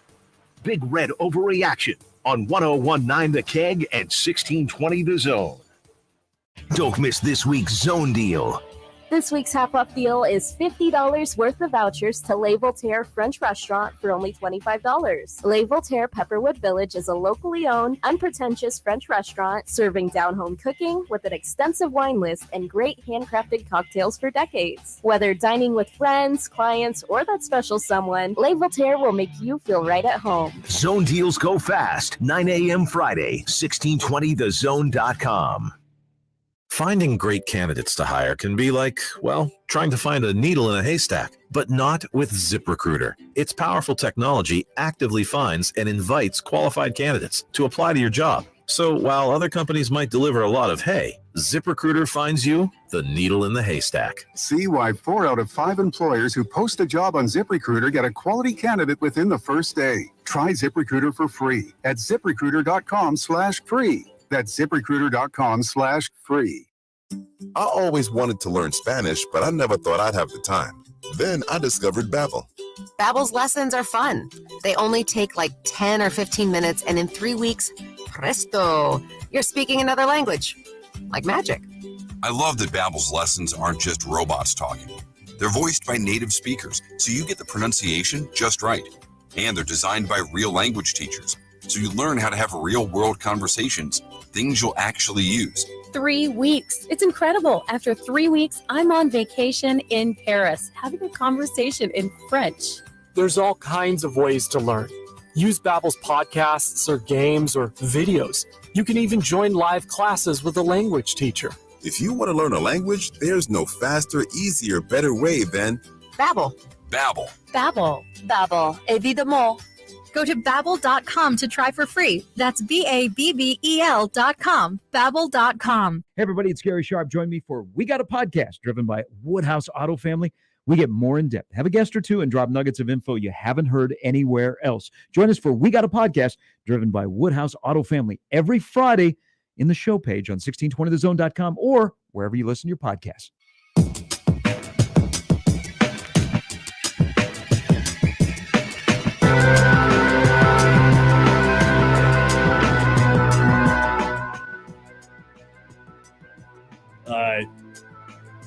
Hooray for the winners on the YouTube stream.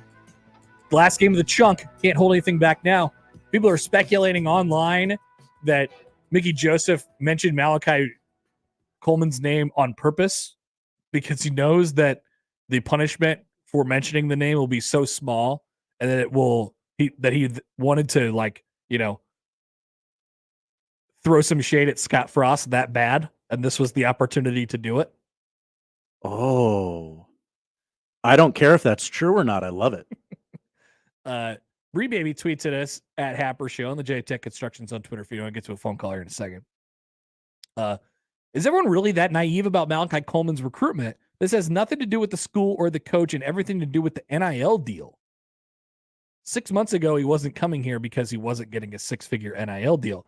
Now, I saw that tweet during the break and I was prepared to respond to it. And I was going to say, I don't think so. That is definitely not what this is about. And then Malachi Coleman just did it himself. And he said, nah, not how that works in the response to Bree Baby's tweet to us.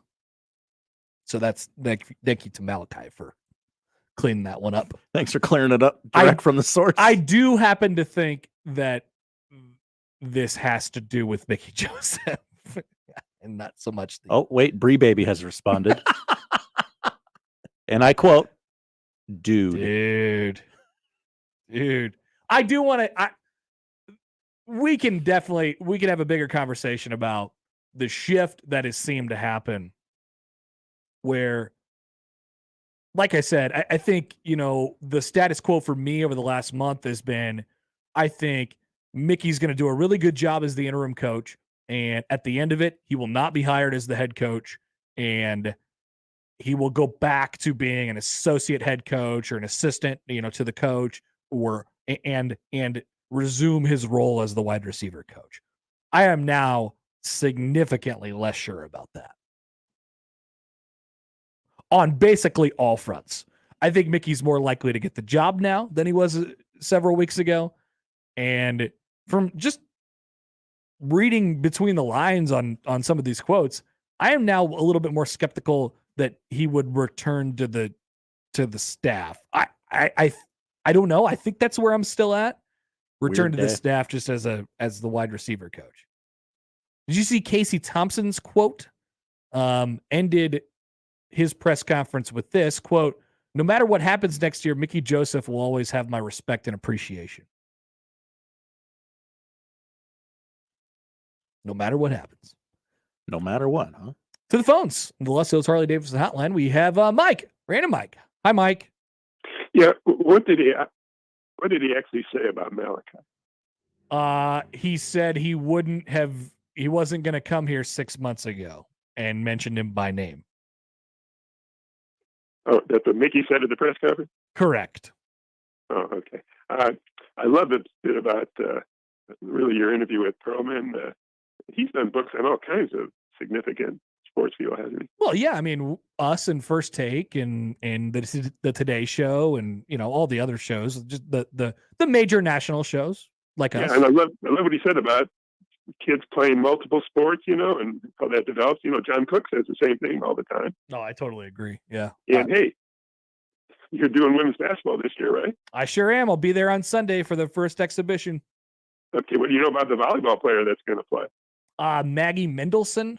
Right. Not much. I haven't gone down and seen him practice yet, so I don't think she's joining though until after volleyball ends. Oh yeah, absolutely. Yeah. But I love the fact that she's doing it, and apparently she was really high level at both sports. Oh yeah. She was an elite recruit at both. Yeah.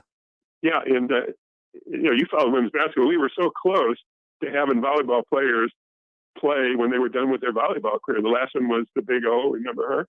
There's been a couple of them. There was one. I can't remember her name. She was better at basketball, I think, than she was at volleyball, but she ended up playing both toward the end of her career. Yeah, and remember, Hotelling was National Volleyball Player of the Year. Yeah, yep. Mm-hmm. And she was in high school. She was her stats in high school were unbelievable. And Conor Yori, I asked her about that because so many of the great volleyball players in this state were also really good at basketball, but they tended to play volleyball, unlike most other states where it was the other way around. Yeah. And I asked her which volleyball player did you really think was going to play basketball, and kind of got away. And she mentioned Hotelling, and Hotelling was going to play at the end of her career, but hurt her shoulder or something. And they could have used her because we didn't tend to have big girls that could jump. They were on the volleyball. Yeah, no, I love the idea, and I don't know. A lot of people talk about it this way, but I think we can continue to perpetuate the idea of I let the kids play as many sports as they want for as long as they want, and see where it ends up. And hey, Connor, I did something I don't think I've ever done before. We went to Lincoln Friday night, just to watch Millard South play Lincoln High. Oh, cool. I was thinking this. You were jacked about Cam Kojal. I was thinking seriously, this might be the last time I get to see this kid play quarterback. What'd you think? Well, he had a great game. I mean, unbelievable game that Gary did on TV against Westside, and he was not as good, but he was still really good. And it's just like you said, he's truly a great athlete. I mean, he can move, and he's got the huge arm. Yep. And he's a tough guy. I'd love to see him play both. Now, again, I'm older than you guys, and I don't know if the name Dave DeBuscher means much to you, but when I was a kid in Chicago, sure, he was a pitcher for the White Sox. And at the same time, he was player coach of the Detroit Pistons. I mean, he was the coach, the head coach, and he was like in his mid-20s. And he was kind of like a young Roger Clemens. I mean, he could just throw it, huge guy, 6'6", but he was a raw pitcher, but he still made the majors.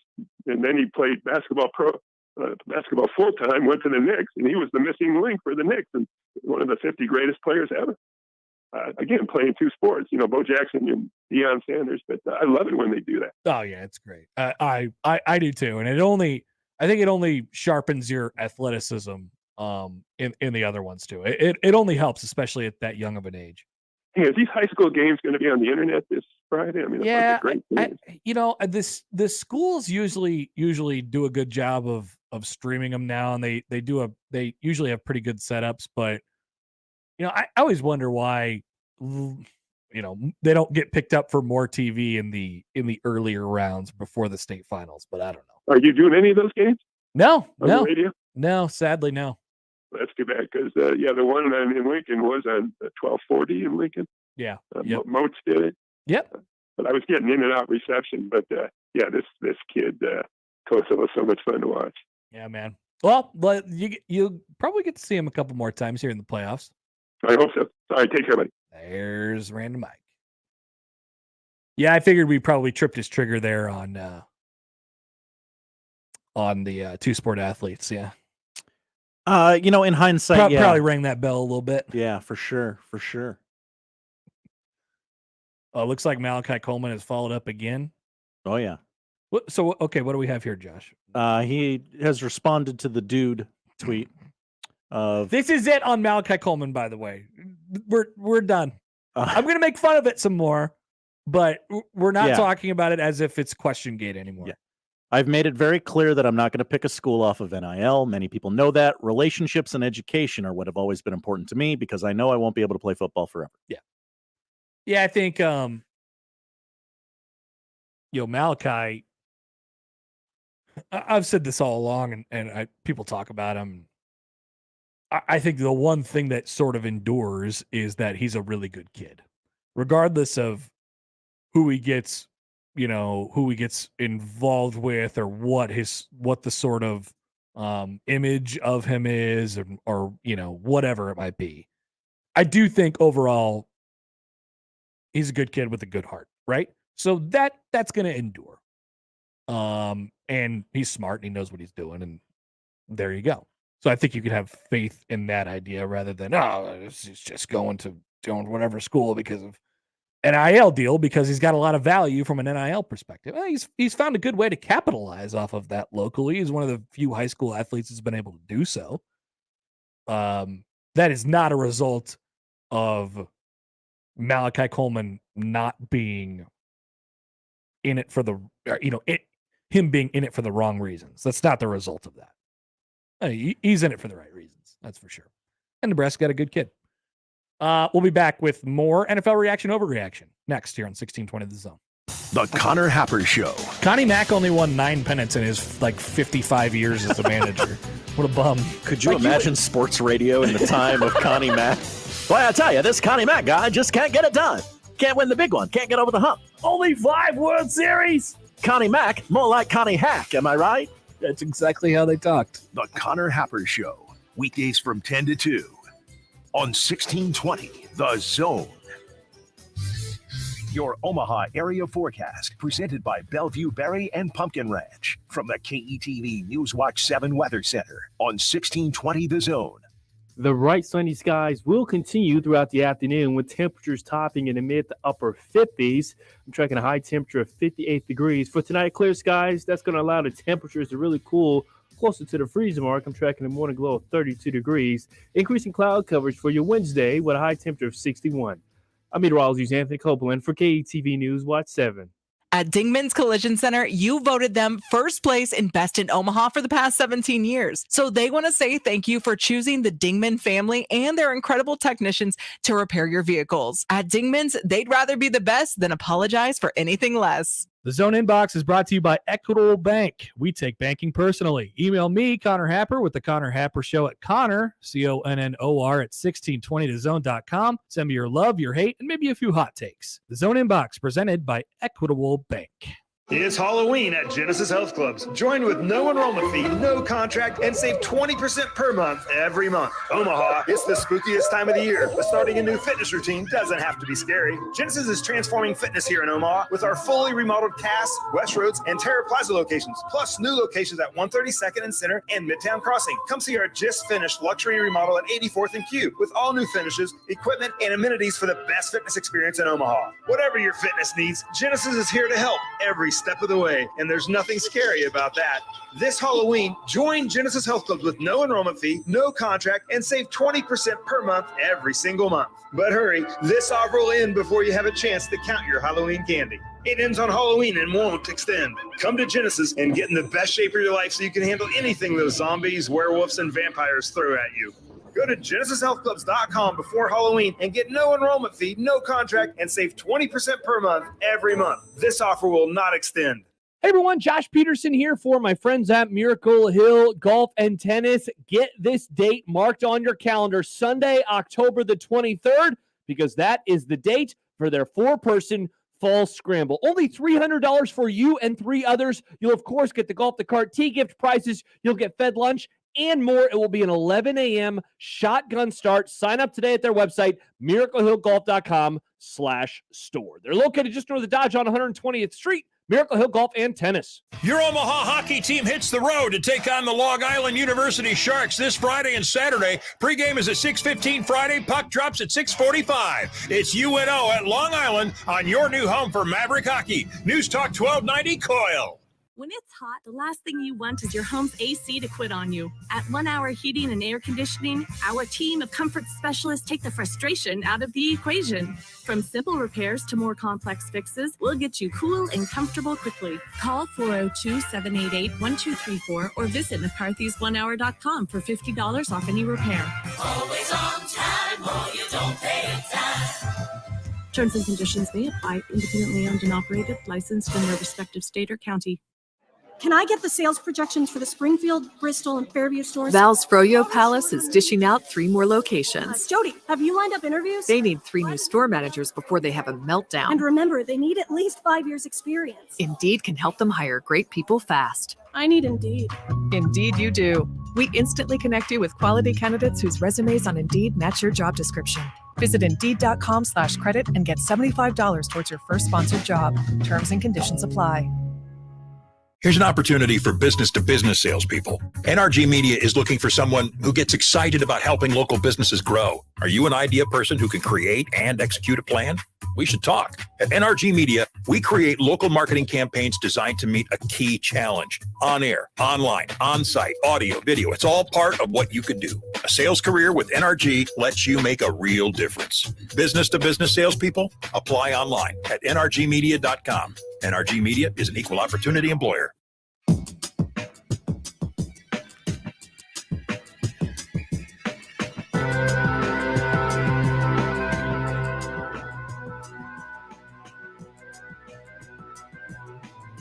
There's a comment on our YouTube stream. I think Josh should do more 1920s commentator voice. I actually happen to agree. This Mickey Joseph fella needs to know the rules. That doesn't mean I was requesting it. Oh, okay, Just okay. When it comes up organically. Okay, Right. Okay. Don't want to force it. Yeah. I think we had a great 5 minutes on Connie Mack that day, though. It really was, and it came out of nowhere. We called him a bum. Good job by us. All right. Still plenty to come. Excuse me. in the 1 o'clock hour, we will talk about Jim Nance's last hurrah at the Final Four and when he will be calling Creighton to win the national championship in his final game. That'll be his last game. That'll be cool. And we'll spin the wheel still in the 1 o'clock hour, but let's dive in to a little bit of NFL since we're good. We're good to move on from Question Gate, right? From Malachi Gate. Yeah, I think it's over. Okay. It happened. Haven't seen like the video cut up and out there yet, but it did happen. Come on, local news. And now we wait to see how the NCAA responds. What if the NCAA Twitter account just like put out a statement? It's like, yep, we saw it. We acknowledge the smallest controversy in the history of our organization. Right. Yeah. It's not like the NCAA has too much going on in terms of trying to punish schools for doing actual bad things right now. This would be the thing, Zook. Put it all to the back of the line. Form an orderly queue, fellas. We cannot allow these coaches to just go out and talk about players that aren't signed. Can't be naming names. Universities. It's ridiculous. It wasn't going to come here 6 months ago or whatever it was. Wasn't going to come here. All right, NFL reaction, overreaction. You ready? I give some spicy takes. You decide if they are reactions, proper, or overreactions. Number 1, the Bengals are the best team in the AFC South. North. They're not in the AFC South. Oh, sorry. I'm a Titans fan. Everything's AFC South.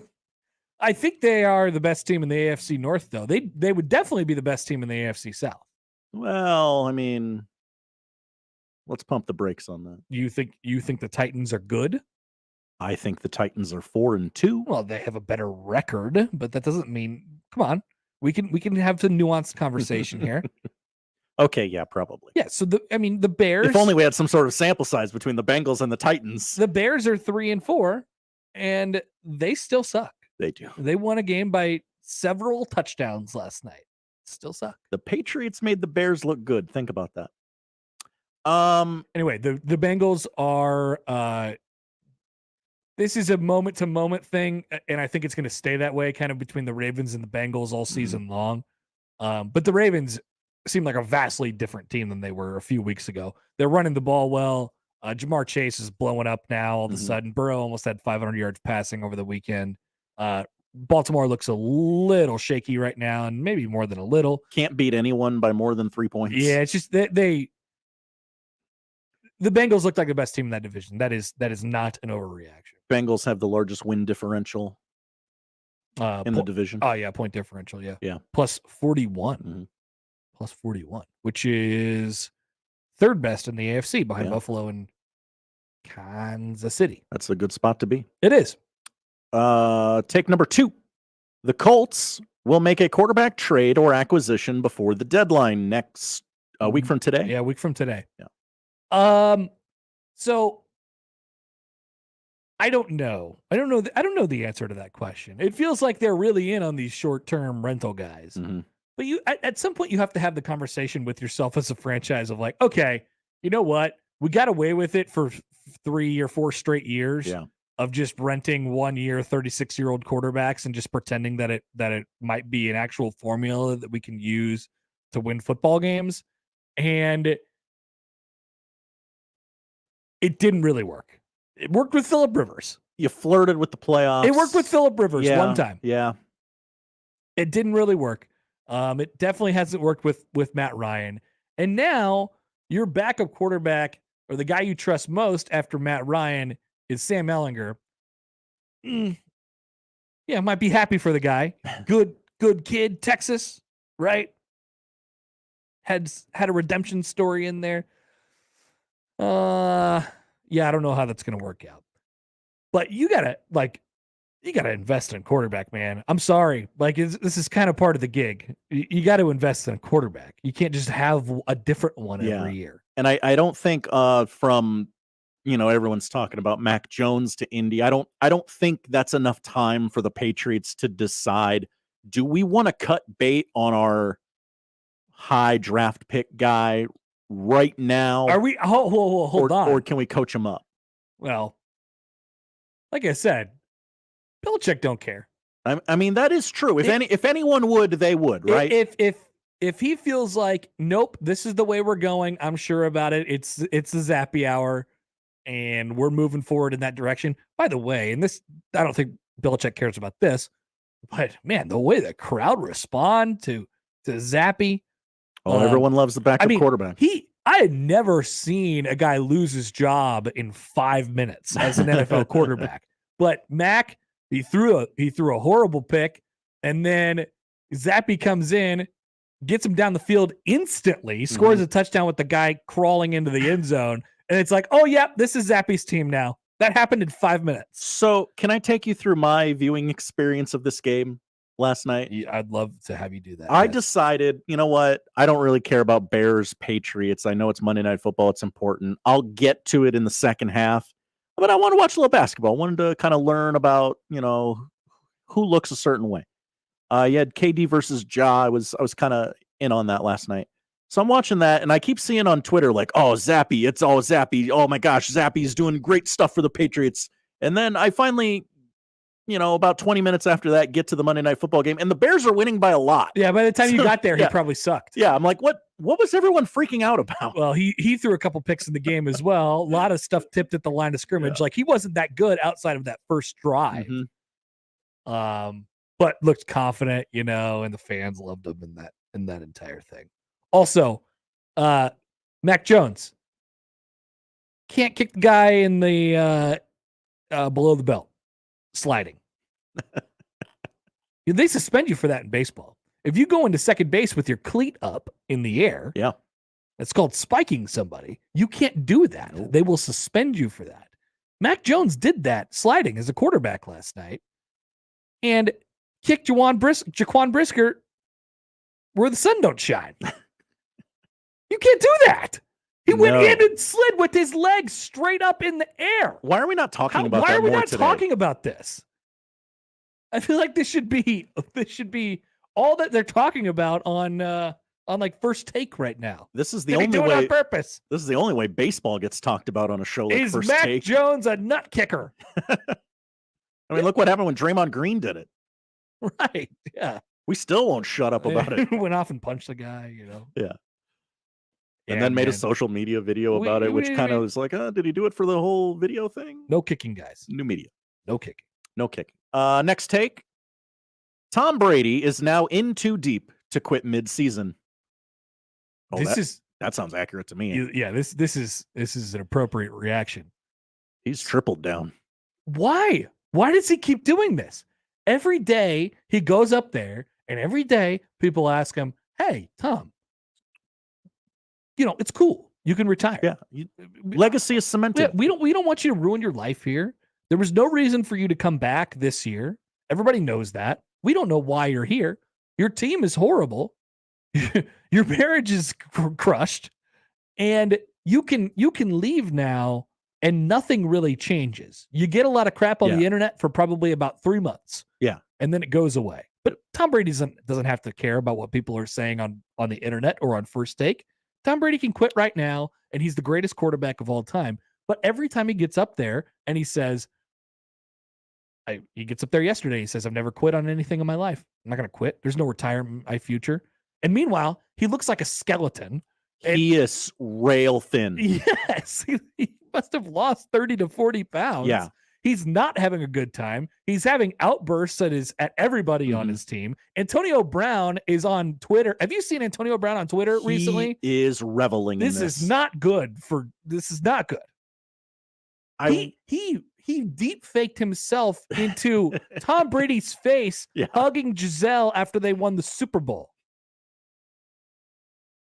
That's what Antonio Brown's doing on Twitter right now. A couple weeks ago, I thought, okay, he might quit mid-season. Where after week 2 or 3 or whatever, I was like, no, what a silly notion. Now, this is what I think is going to happen. He's waiting to get hit in such a way that he can say shoulder injury or like Russell Wilson, my lat. It's a lat injury. Yeah, because he would need an excuse at this point because he's doubled and tripled down on the fact that he's not quitting on his own volition. He cannot retire of his own volition right now. Yeah. Why though? Yeah. He just keeps digging the hole deeper and deeper. I also think if he... What if they lose on Thursday? Oof. Yeah. They're a home dog. What if they keep losing, which is really, really, truly possible? Really possible because their schedule the next month, not great. Ravens, Rams, Seahawks, Browns. Division leading Seahawks. Yep. And then you got the Saints. They always have trouble with the Saints. Then it's the Bengals. Then you got the Cardinals, Panthers. By the way, the ref said that they were not signing an autograph for Mike Evans. Yeah. Did you see what? Yeah. What it actually was? It's not that much better. No, it was, hey, we're trying to get a celebrity golf tournament together for common friend of theirs. Tom Pelissero. And I need your number. He said this at about 11 o'clock. Full story, Bucs wide receiver Mike Evans and side judge Jeff Lamberth both went to Texas A&M, and Lamberth was getting Evans' phone number to pass it along to a golf pro to give Evans lessons. Oh, okay. Per sources. A little different than what I said. I apologize. Lamberth didn't have paper, so he borrowed it from another official. The NFL said in its statement that both Lamberth and line judge Tripp Sutter have been reminded of the importance of avoiding even the appearance of impropriety when interacting with players, coaches, and club staff on game day. So the NFL just says, that's a bad look. Probably don't do that anymore, but there's no discipline coming. If anybody was curious about that one. Having to watch the Buccaneers at that close a range is your punishment. Sorry, refs. You know what? Take Mike Evans' number. Next take. The Jets are here to stay. I thought that was a heck of a move to go get James Robinson last night. It was sort of surprising. Yeah. Even though Sauter was like, yeah, I think they're going to go get, a second running back, and a guy like Kareem Hunt comes up. I don't think they're going to win their division because I think the Bills will. Dolphins with Tua back. You could put them right in there. Yeah. I think they're about. I think the Dolphins are more explosive, but the Jets seem to be more consistent. They're a really good defense. They run the ball. Wilson's not good, but he doesn't have to do much. Oh, they don't play the Dolphins till the last week of the season. Yeah. And they already beat them. Mm-hmm. Patriots 2 out of the next 3 weeks. Bears as well, and then the Bills sandwiched in between there. I mean, you could look up and they could be 8-3. And, you're 8-3. You're going to be a playoff team. Games might be a little closer, but I think they'll be fine-ish. We bring this up on Reaction Overreaction every week, but there are a lot of teams that fit into this category this year of they've gotten off to a really good start, but I'm not exactly sure what they're going to be long term. But at a certain point, getting off to a really good start just goes seamlessly into, oh, well, it doesn't actually matter if you're good or not. If you're 7-2, you're going to be a playoff team. Yeah, you've got the number of wins at a certain point. Yeah. Uh-huh. And I think the Jets are that, and the Giants are that this year, and there's a couple more that fit into that category too. I think the Jets are here to stay. I mean, it kind of looks like 2 from the East, 2 from the North, 2 from the West, and the AFC South winner are going to get into the playoffs at this point. And that will not be the Colts. Correct. Last take. Christian McCaffrey significantly changes the picture in the NFC West. See, I don't think it does. I don't know if it changes their picture really much at all. I love the idea of going to get Christian McCaffrey because of what we talked about earlier with Allen. Like, I mean, what are you saving the draft picks for? Draft picks are more valuable in the NFL. But you're going all in on a running back who's been a little injury prone. He's been injury prone. Okay, thank you. Sorry, let me go back and correct that before the NCAA comes in and watches the tape. He's been injury prone in his career, but you're diving in on him. And the fact of the matter is, like, the 49ers have been able to make, chicken salad out of chicken, at a running back for a while now. And that's no offense to like Raheem Mostert and Jeff Wilson Jr. and, the guys that they've thrown back there, but they've had success. So, like, do you need McCaffrey to give you the extra dynamic ability out of that backfield? I'm not sure that you do. And I think, guys like Wilson, still have a role on the team. I don't know that it changes their picture really much at all. I think now, to be fair, I think they're still good. And I think that they probably are the best team in that division. But I don't think it like overly enhances their, they are the best team in that division. I don't think it overly enhances like their odds. I don't think I would bump them up and say, oh, now this is now a Super Bowl contender because of the addition of Christian McCaffrey. I think they already were a playoff team, if not more. I don't think anyone expects Seattle to sustain the start they've had. Have you watched the Rams? What are they? What can they do? I expect the Niners to kind of rise up as the season progresses. They're one of 5 teams in the NFC with a plus point differential. I mean, you like the Rams? No, I like the Niners are one of 5. Oh, I thought you said you're talking about the Rams. No, the Niners are one of 5 teams with a plus point differential in the NFC. I mean, yeah, it gives them another body, and the Panthers were going to trade him somewhere, and it sounds like Christian said, I'd like to go home. Could you send me to San Francisco? And San Francisco said, yeah, I guess we'll make room for him. Yeah. Hey, by the way, just quick update. Let's try and do this every week too. Pull up the divisional betting odds on with our friends from the FanDuel Sportsbook. Promo code Happer.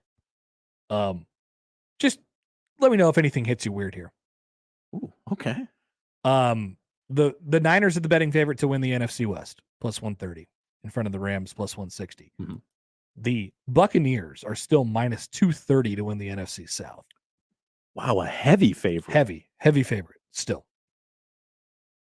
I mean, I guess that just comes to the fact there's nobody else in that division where that's going to push. Tied with Marcus Mariota and the Falcons for the division lead right now. Philly at minus 360 to win the NFC East. I mean, they're 6-0, but they're only up by half a game. Dallas and the Giants each only have 1 loss. Yeah. Minnesota minus 550. That seems right to win their division. Chiefs minus 410. I saw some poor guy got freezing cold taked because he said that the Chiefs were the worst team. That happened a lot. Oh, by the way, over the summer, people were saying that the Chiefs were actually the worst team in the AFC West. Why would you do that to yourself? Yeah. Why would you think that? Minus 410 at the moment. It's a quarterback league, okay? They will be winning the AFC West. Titans minus 155 for the South. Hell yeah. Ravens minus 160 for the North, and the Bills minus 850 for the minus 850, and they're only up half a game. Yeah. How about MVP? Josh Allen, you get plus money on Josh Allen MVP plus 125 right now. I'd say do it. Yeah. Yeah.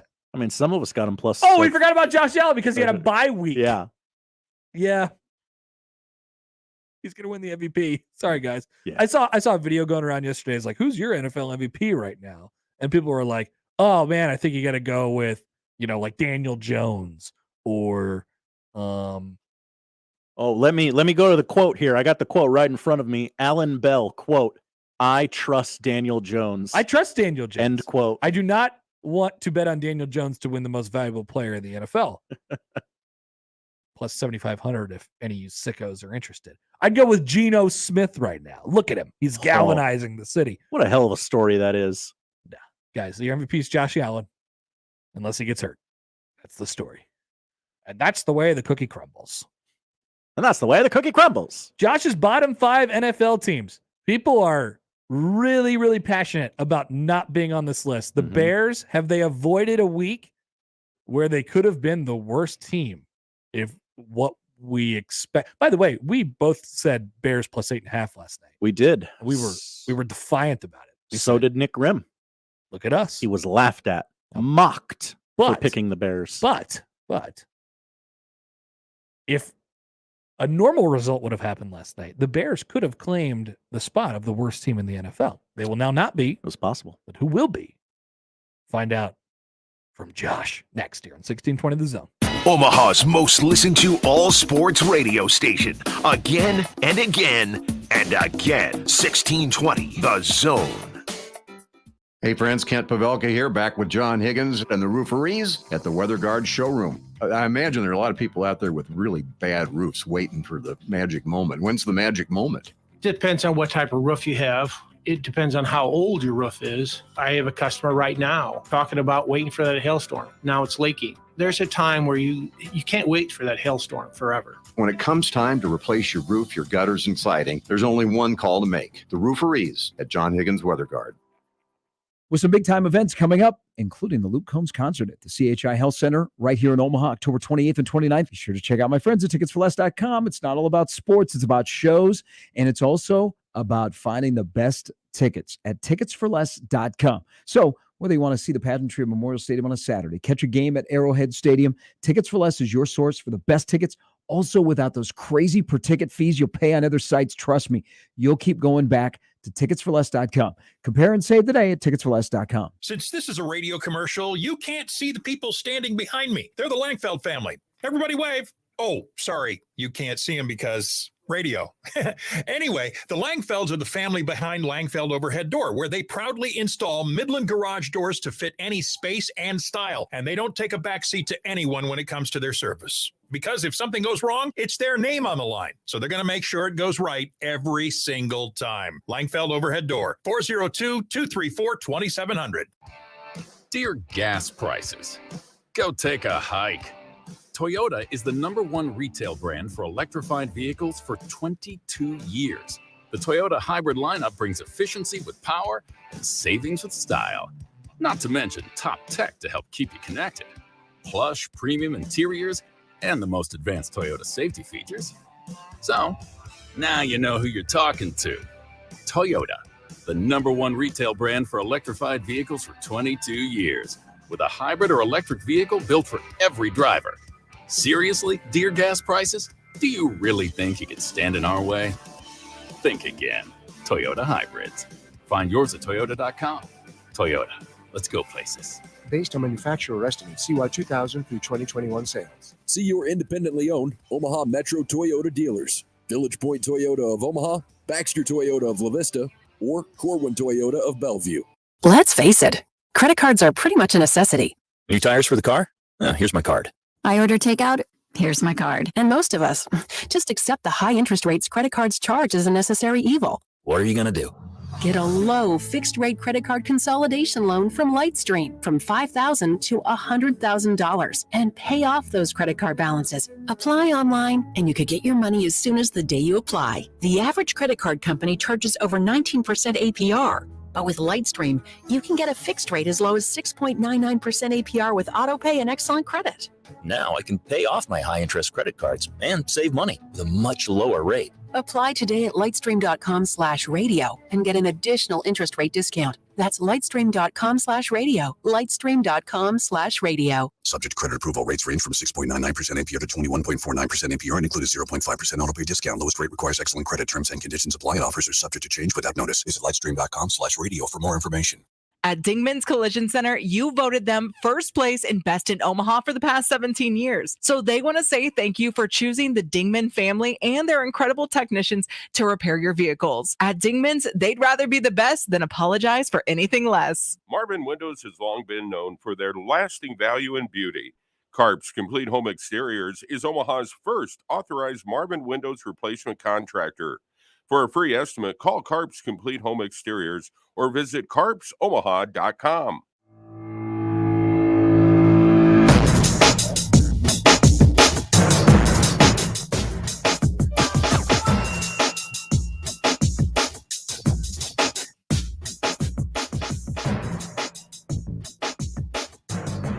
All right, Connor Happer, Josh Hudson back with you on a Tuesday edition of the Connor Happer Show on 1620 The Zone and 1620thezone.com.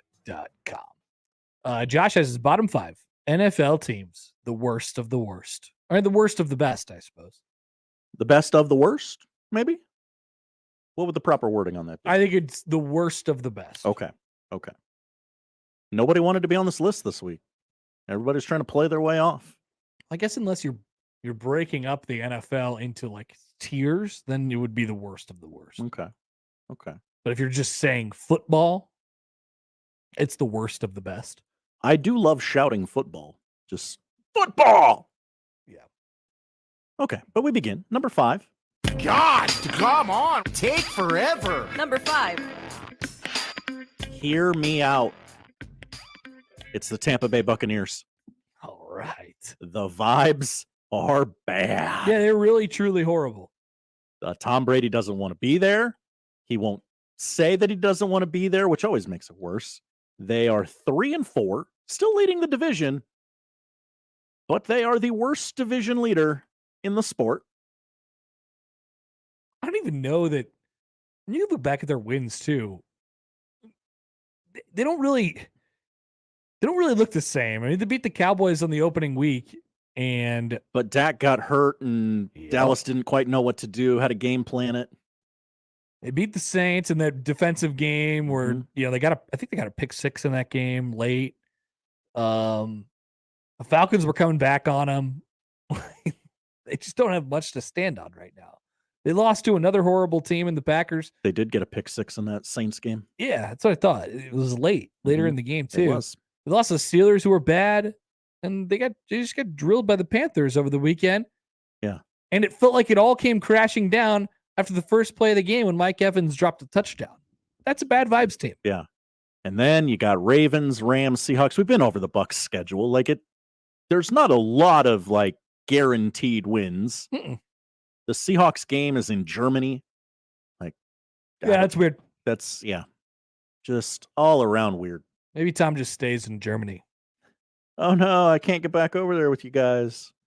Maybe he goes to his. Does he have a restaurant in Germany and he just stays there? I thought you were going to say maybe he goes to the German doctors, the ones that give you the super legs. Oh yeah, the Kobe.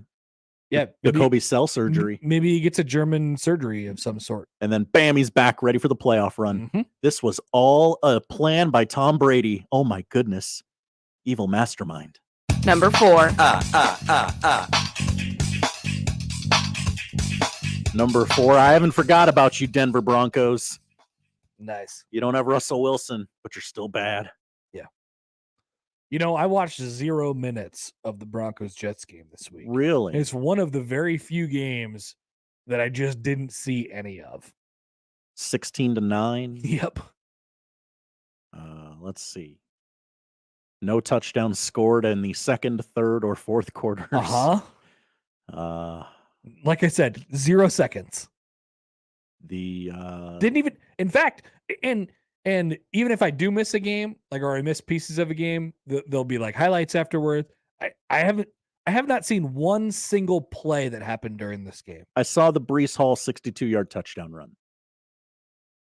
I don't think I saw that. I haven't even seen the play that Breece went down on. Nope. So this was the game in the NFL this week that it was just I'm going to go ahead and not. I don't need that in my life. Ripien threw 1 pick, no touchdowns. They can't run the ball. Is Jerry Jeudy going to be on this team in a week's time? I don't know. A lot of questions. In Denver. Still got the Danger Witch though. Let's ride. 3. Combination of 3 and 5. Number 3. The Carolina Panthers. Yeah. They've moved their way out of the cellar. Way to go. Now, this is not the transitive property. The Panthers don't get to be above the Buccaneers because they beat the Buccaneers. No. They're still a bad football team. Let's not pretend they're not here, okay? Are they gonna sell some more pieces this week? Panthers also not in last in that division. No, that's a bad one. Saints. I mean, who do you get rid of? Who else is there to get rid of outside of DJ Moore? I don't know. There was that end. DJ Moore. There was that end people were talking about. That's why you keep so and so. DJ Moore? Maybe that was his name. I don't know. Chuba Hubbard? Chuba. Chris Berman was very excited to do some Chuba highlights. I bet he was. I don't think I need. We've done the Panthers show before. Here comes 2. Number 2.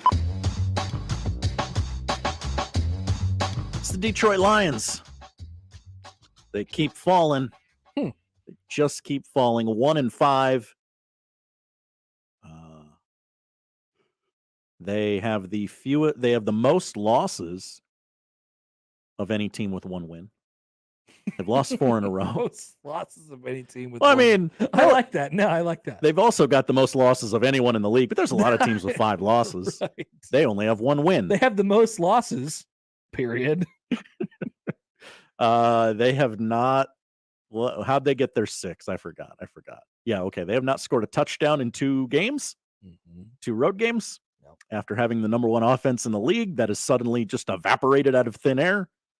They have the Dolphins this coming Sunday. Troublesome, Josh. Troublesome. Yeah, it could go downhill pretty quick there in Detroit, as we've discussed. The Loins are FPI, the Football Power Index on ESPN, graded each team by their likelihood to get the number 1 pick.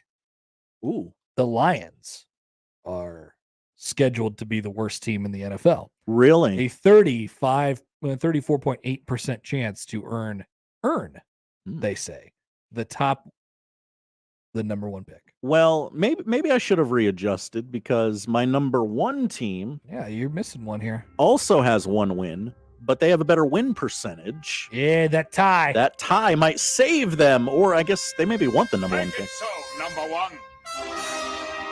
Number 1. The Houston Texans, 1-4-1. They lost to the Raiders. They have the worst rush defense in the league and have the Tennessee Titans this Sunday, who famously have a good running back. I have a beef. Oh, where are the Steelers? They showed me something.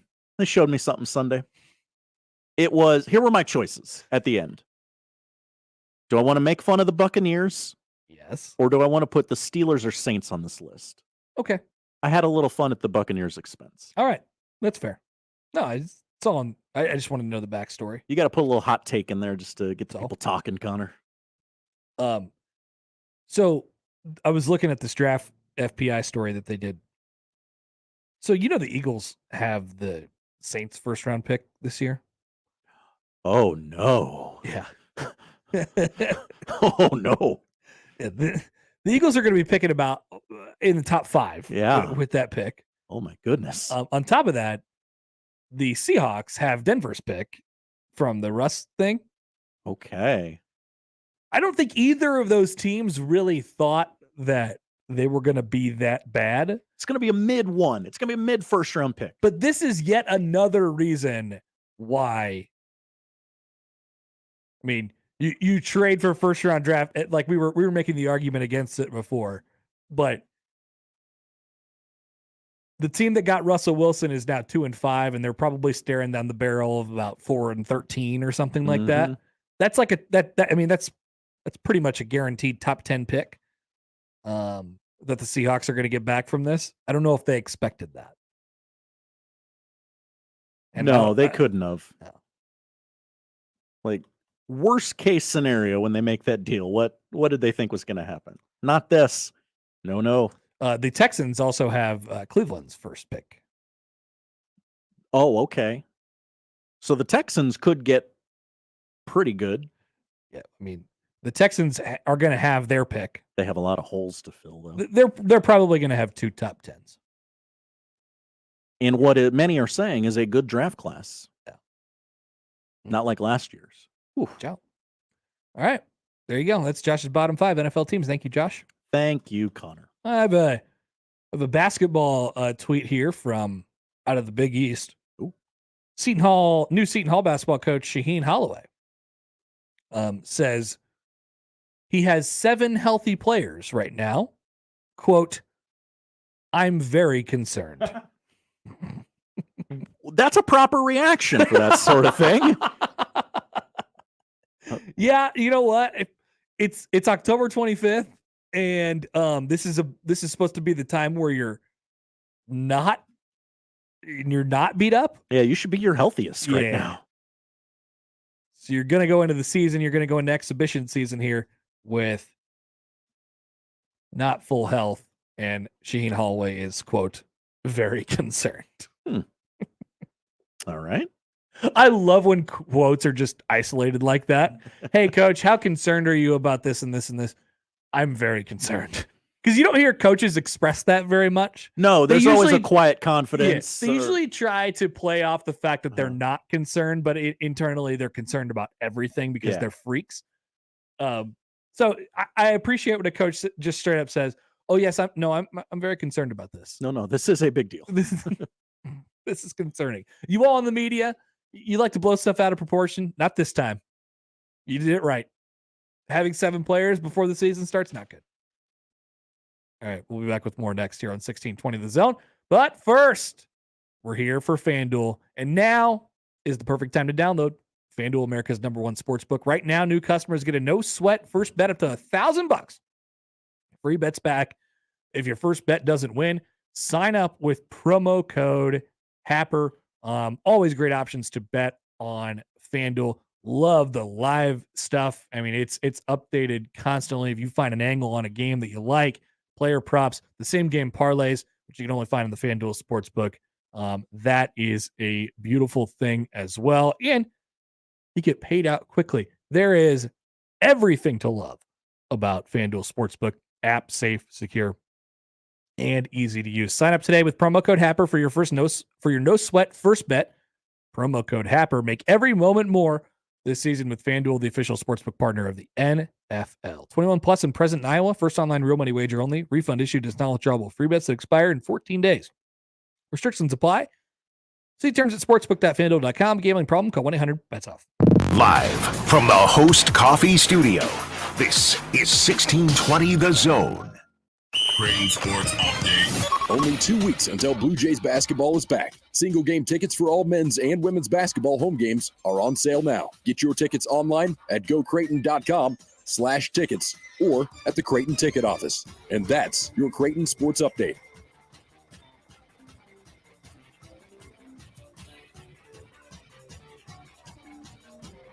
$16.20 The Zone proudly supports Creighton Athletics. You know, if COVID taught us anything, it's that local matters. Local shops, local restaurants, even locally brewed beers. October is Drink Local Month. So the Nebraska Craft Brewers Guild is challenging beer, seltzer, and cider drinkers like you to put your palate through its paces and drink local brews. Because seriously, Nebraska is really on the cutting edge when it comes to brewers who think outside the box. And besides, you really want to be drinking what they drink over in Iowa? Didn't think so. Click drinklocalnebraska.com. Prescription products require an online consultation with a healthcare provider who will determine if a prescription is appropriate. Restrictions apply. See website for full details and important safety information. Subscription required. Refund available for 60 days after purchase. Hey guys, did you know there's a generic form of Viagra that works just the same but is 90% cheaper? And you can get it online? Just go to 4hims.com/radio. You'll get a free medical consultation, discreet shipping if prescribed, a 100% online process, and trusted generic alternatives to the biggest brands at 90% off. That's right, get generic for Viagra, the same active ingredient as brand name Viagra, but 90% cheaper. It's the same medication you get from your doctor, but with zero copay, no expensive appointments, and no awkward face-to-face conversations. Results are guaranteed or your money back. To start your free online visit, you need to go to this exclusive address, 4hims.com/radio. That's 4hims.com/radio for your free online visit. FORHIMS.com/RADIO. It's a first look at the Creighton Blue Jays. The Blue Jays are back in exhibition action as they take on Drury. Sunday coverage begins at 5 p.m. with Ravi Lula, with tip-off at 6. The Blue Jays are back on 1620 The Zone and 1019 The Keg. When Big Mobile charges you an arm and a leg, they're taking your money and your power. And your arm and leg. Boost Mobile gives your power back with an unlimited plan for $25 a month on one of America's largest 5G networks. We can't give you back your arm and your leg because we're not qualified surgeons. Unless you're an iguana who can grow limbs back. Switch to Boost and get an unlimited plan for $25 a month. Boost Mobile. Unleash your power. New customers only. One line, $25 per month with autopay. Additional restrictions apply. See boostmobile.com for details. The 2022-23 Creighton sports season holds great promise for competing for Big East and national honors. And 1620 The Zone will be there all year long.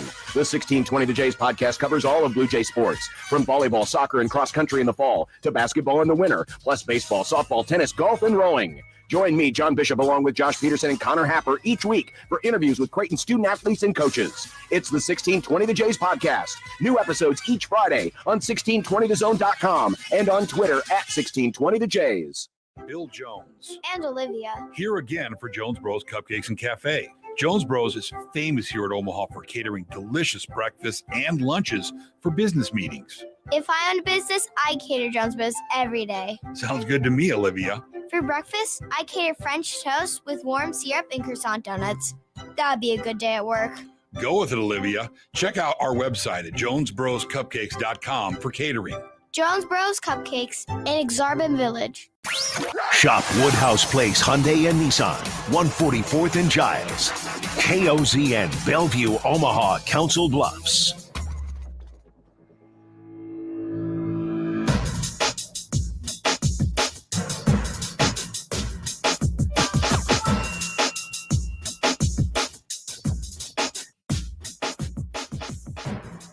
All right, important title up for grabs here. For sad reasons. The world's dirtiest man has passed. Amu Haji, who last showered 60 years ago, has died at the age of 94, sadly. Wow. Long live the king, am I right? So now you get to stake your claim to being the dirtiest man. Now, there's no threshold for this. You can just, I mean, you could have showered this morning and still be the dirtiest man in the world. I don't think you're going to win that, but the title is up for grabs. I don't know that anybody, much like, when Nebraska's sellout streak dies, I don't think they're ever going to get back to like nearing 400. This will be the dirtiest man to ever live, but he can no longer be the dirtiest man alive because he's dead. So somebody else has to take that crown. Just like somebody else will get the sellout streak, the longest active sellout streak when Nebraska's dies. Whenever that may be. This is big. That title's just up there. So if you feel like you can snatch it away, please, by all means, do so. His name is Amu Haji. Known for his grime-covered skin and matted hair. Abstained from washing because he believed soap and water would make him sick. Well, he lived in he's done his own research. He lived to 94, Josh. I mean, okay, no. He lived in isolation for most of his life in an open brick hut, which villagers made after he started sleeping in a hole in the ground. He also avoided fresh food, opting instead for rotted porcupine, and smoked a pipe of animal excrement. Huh. It's no way to live, my friend. Well, sometimes I'm amazed by what the human body can withstand. Withstand? Is that a word? Withstand. Withstand. That's what I'm looking for. Yeah. I'm amazed about what the human body can withstand. There you go. Use take two. Withstand is not a word. Withstand is not a word. And it turns out that, you can just live outside in a hut and not shower for 60 years and still smoke animal poop in a pipe, and you can still live to be 94. So all those studies that you hear about on the late night radio shows, they're just suggestions. Experts say that if you drink exactly 1.25 cups of coffee a day, you can live for 3 more years. Yeah, we've all heard the John Tesh radio show. Hey, thank you.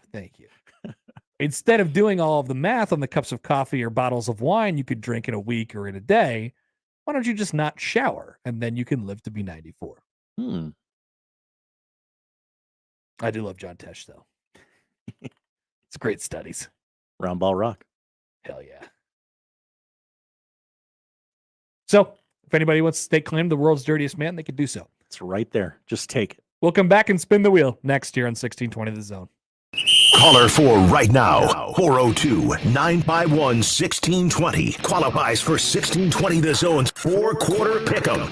It's your chance to pick 4 football games correctly against the spread to win $1,620. Call 402-951-1620. Call now to qualify with 1620 The Zone. Previously on The Crossover. Bruce Feldman. I really think Alabama is not as good as people say. Oh, baby, I'm so hot. Actually, saying that does kind of get me going. Wait, Alabama, I missed the CFP? Hold on, I'm almost there. Say it slower. Yeah. Mornings on 1620 The Zone. The Connor Happer Show. Unsportsmanlike conduct. 6A to 6P. 1620 The Zone. Presented by Bellevue Berry and Pumpkin Ranch from the KETV Newswatch 7 Weather Center on 1620 The Zone. The bright sunny skies will continue throughout the afternoon with temperatures topping in the mid to upper 50s.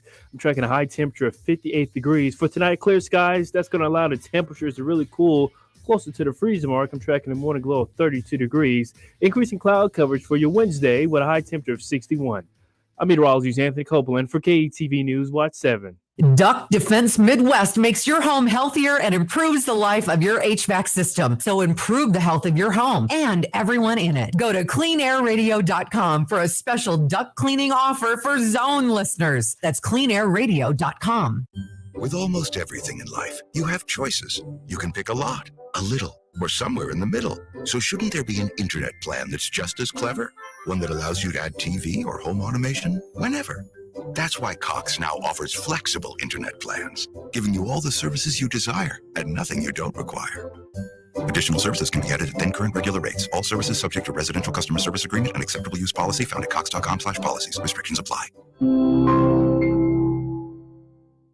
It's Halloween at Genesis Health Clubs. Join with no enrollment fee, no contract, and save 20% per month every month. Omaha, it's the spookiest time of the year, but starting a new fitness routine doesn't have to be scary. Genesis is transforming fitness here in Omaha with our fully remodeled Cass, West Roads, and Terra Plaza locations, plus new locations at 132nd and Center and Midtown Crossing. Come see our just finished luxury remodel at 84th and Q with all new finishes, equipment, and amenities for the best fitness experience in Omaha. Whatever your fitness needs, Genesis is here to help every step of the way, and there's nothing scary about that.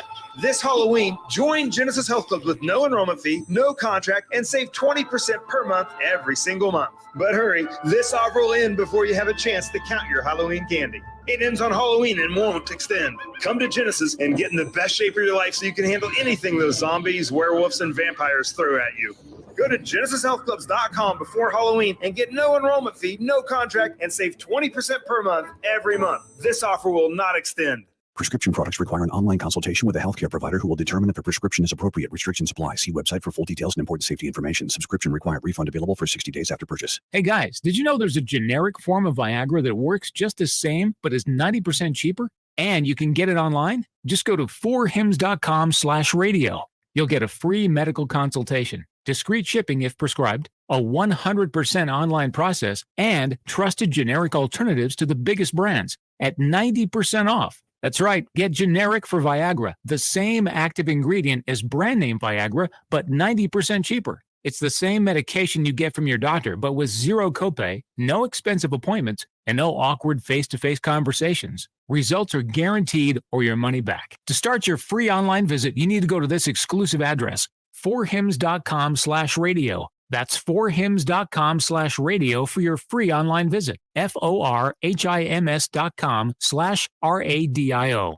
Your Omaha hockey team hits the road to take on the Long Island University Sharks this Friday and Saturday. Pregame is at 6:15 Friday. Puck drops at 6:45. It's UNO at Long Island on your new home for Maverick Hockey. News Talk 1290 Coil. The big box stores have a secret. When you walk out the door with a new purchase, that's where the service ends. At Ty's Outdoor Power and Service, you get great deals on brands like Hustler, Toro, Honda, and Steel. Plus, you get a dedicated experienced service center. With annual maintenance and repairs, your equipment will last longer and perform when you need it most. See us in Lincoln, Omaha, or Gretna and get 10% off your residential service. Visit TysOutdoorPower.com, promo code radio, or mention radio to redeem. Oscar's Pizza and Sports Grill has been making your game day experience one to remember for 18 years with our award-winning char-buffed wings and $7.99 Monday through Friday lunch specials. But now your game day just got bigger and better with Oscar's newly upgraded audio-video system. Cheer on your favorite teams this season in front of a 22-foot LED video wall, showing up to 8 games at once, and of course, 40 TVs and massive dual projectors. Oscar's Pizza and Sports Grill, 173rd and West Center Road, and for takeout at 162nd and Maple. If you or someone you know is having thoughts of suicide or experiencing a mental health or substance use crisis, call 988 for free, confidential, and compassionate support. The National Suicide Prevention Lifeline has a new number, 988. There is hope for 24/7 support. Just call, text, or chat 988. Sponsored by Nebraska DHHS, aired with the Nebraska Broadcasters Association and this station. Equitable Bank. We take banking personally. EquitableOnline.com. All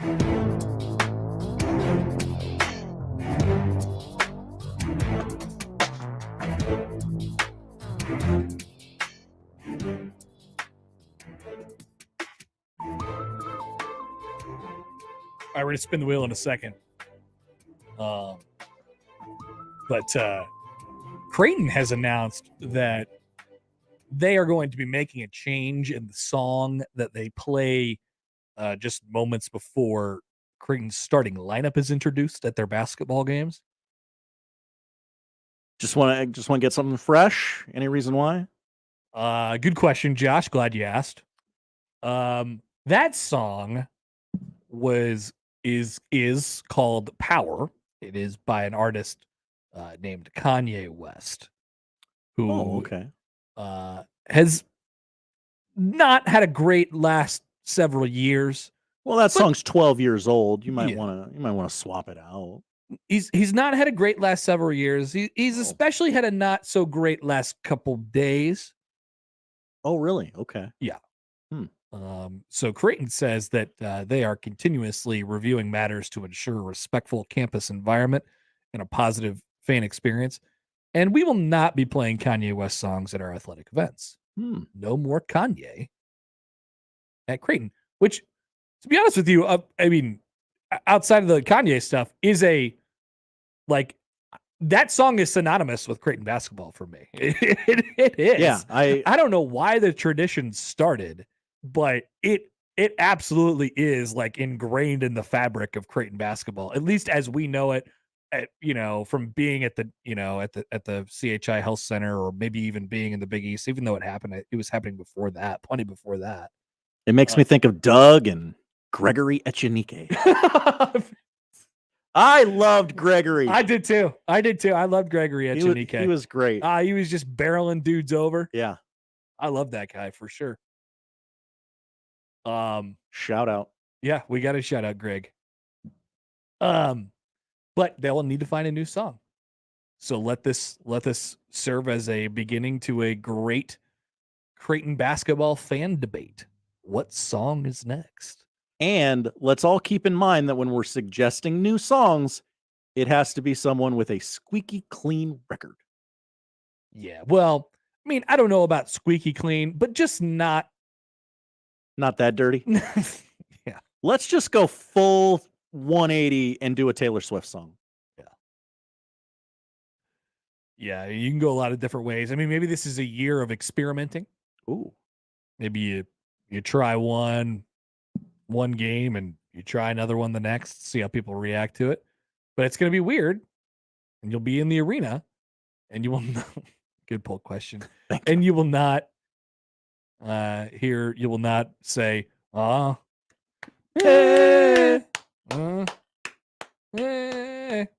like I said, ingrained in the fabric of Creighton basketball. More like na na na na, hey hey, goodbye. Am I right? There you go.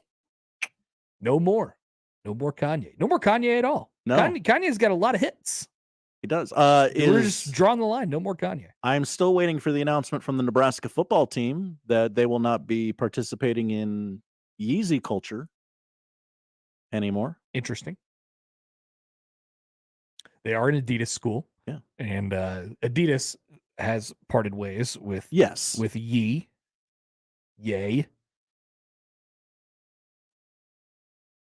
Should we spin the wheel? Yeah. Okay. Yeah. What happened? What happened to Kanye? I'm not. Nope. Just forget I asked that question. I'll just say this: his mom died tragically. The music was good. Used to be good. Mm-hmm. Something happened there. His mom died tragically. Something went off the rails. Yes, let's spin the wheel. Go ahead. We got a new random guy on the list today. I hope we don't land on him. I hope we do land on him just to get it over with. Just take him off, honestly. Okay, it's not going to land on him. Dang. It almost landed on, which would be someone who would be a very, very good candidate, Chris Peterson, but it skipped over him at the last moment. It has landed on a shirtless Ed Orgeron. This is a good one for today. After all that happened, I talked to Coach O. I talked to Coach O. I lean on Coach O, and then I talk about Malachi Coleman before he signed. We by the way have evaluated Mickey Joseph. Now we might have to rethrow him back on there. I have saved his okay placard. We said, what do you do with the rest of them? You throw them away? Yeah. Yep. Should I autograph them? Auction them off? Oh, you should. Mail them to the. You should. Person we are grading. It's a piece of show history. It is. And who knows? Somebody might get the coach, the eventual coach. Oh yeah. Okay. I don't think they're recoverable now, but Ed Orgeron to the file. Ed Orgeron's Wikipedia picture is a picture of him at the White House. Ooh, classy. The people forget that he did win the national championship as a person who works here in the building. Chris Scott, you hear him sometimes on traffic reports. We asked him his opinion on the wheel one day when we were outside the studio, and he said, "Is there anybody on there who's won a championship?" He got straight to it. And we said, "Yes, actually. There's one. And his name is that shirtless guy, Ed Orgeron, right there." And he's like, "I want that guy." Well, it's weird because that's something that I hadn't thought of. And not at all. I had not considered whether they won a national championship or not. And then, because there's so few active guys that have. Right. And then I certainly didn't think about it in terms of the wheel. Nope. Never even considered it. Good job by us. But he did. He won the national championship. He is 2-0 in the college football playoff, winning both of those games that year with the really miraculous. That'll get more and more miraculous as time goes on. Oh, yeah. Remember that one year that Ed Orgeron won a national championship and Joe Burrow was there for 2 years? They had like 4 great NFL wide receivers and, an NFL running back and just stacked with NFL talent across the board. The coaching staff, the entire thing. It's all going to be like, whoa, what happened here? Hey, Dad, who coached the greatest college football team of all time? Yeah, that's Ed Orgeron. What's he doing now? He's enjoying his millions of dollars in buyout money. 61 years old. He is from, guess which state, Josh? I bet you'll never guess. I am going to go off the board here, Louisiana. That's right, LaRose, Louisiana. Played at LSU for a year and then played at Northwestern State, which is also in Louisiana. Not Northwestern. Northwestern State. Not a Big Ten guy. Coaching career stops at... He started off as an assistant strength coach at Arkansas. Went to Miami to be their defensive line coach in the late 80s, early 90s. Nicholls State, Syracuse, USC in the early 2000s. I think they did some winning during that period of time. Ole Miss, his first head coach stop in 2005 to 2007. He was featured in the movie The Blind Side. People forget that. I did forget that. Thank you. 2008, he goes to be the New Orleans Saints defensive line coach. A stop at Tennessee as the assistant head coach, defensive line coach, recruiting coordinator. 2010, back to USC. 2013, he takes over as the interim at USC. 2015, he takes over as the LSU defensive line coach. And all of a sudden, in 2016, he is thrust into head coaching duties at LSU. That's the exact word I was thinking of. Thrust into head coaching duties, where he has a career record of 67-47. It's a good record. And 4-1 in bowl games. Connor, you did miss one. 51-20 at LSU, by the way. one entertainment reenactment of Ed Orgeron's career. Oh. While at the University of Miami, he was Dwayne "The Rock" Johnson's D-line coach. Oh, yeah. That moment was portrayed in the TV series Young Rock. This would be what? The Young Rock? Yeah, there's like this- Young Sheldon? Kind of. It is the story of The Rock's childhood and upbringing from a little boy in Hawaii to the icon that we know and love today. And in that, there's several recreations throughout his life. One Okay. of those, his time at Miami, where Emmett Skilton played Ed Orgeron. I don't know who that is. Interesting. Just a fun name. You don't see a lot of actors. Did you named just Emmett. IMDb Ed Orgeron? No, it is in his Wikipedia page. Okay. You always go to the data. I always go to the weird stuff, personal life Okay. category. Let me ask you this question then. Okay. Is Ed Orgeron the second most culturally significant person who to be featured on the wheel or will be featured on the wheel? Behind Deion Sanders. Behind Coach Prime. Yes. Off the top of my head, yes. I think so too. He's Yeah. been featured in a movie and a TV show. That probably counts. Yeah. People know about him. He's been to the White House. He probably went on all the late night talk shows after winning the national championship. He said, "Go Tigers" a lot. That was a definite moment in time. I think he's the second most culturally significant coach that we have in our pile of names. Yeah, because we don't have a Nick Saban or a Dabo on the wheel. Nope. Those are the only college football coaches that anybody knows about. Yeah. Yeah. I did not know that about the wheel. We're learning a lot about Ed in relation to every other coach in the country right now. So at LSU, he went 51-20. Won a national championship in 2019. Never had a losing season. Never had a losing season. Went 6-2. And when he took over, 9-4, 10-3, 15-0, 5-5, 6-6, and then was let go. And he had to be. Yeah. Let's not be confused here. Yeah, it's one of the rare times of like everybody had his understanding of I don't know how I don't think this guy really belongs here, but in terms of just how good of a coach he is in comparison to how good his team is, I don't know if it matches up. He's not Nick Saban coaching Alabama, right? Like he doesn't really belong in this world, but we can't break it up right now because it's working. But as soon as it doesn't work, boom, gone. Yeah. And that's exactly what happened. Hitting on boosters' wives at a gas station parking lot. Probably the line. I think Ed Orgeron knew that too. Yeah. Like Ed Orgeron there's an understanding of all this. Okay. Let's get the grades rolling here. Gettability. He's available. I think he likes that buyout money. Well, sometimes it's not about the money. It's about where the money's coming from. Nebraska would offset that. Remember, there's been many points in coaching search history that Nebraska has wanted him to coach a position. True. Maybe not Nebraska, but Nebraska fans. What about Ed Orgeron? He's one of the best defensive line coaches in the country. Let's go get him. Is that still a possibility here? But we're not talking about that. We're talking about his candidacy for the head coach job. Gettability.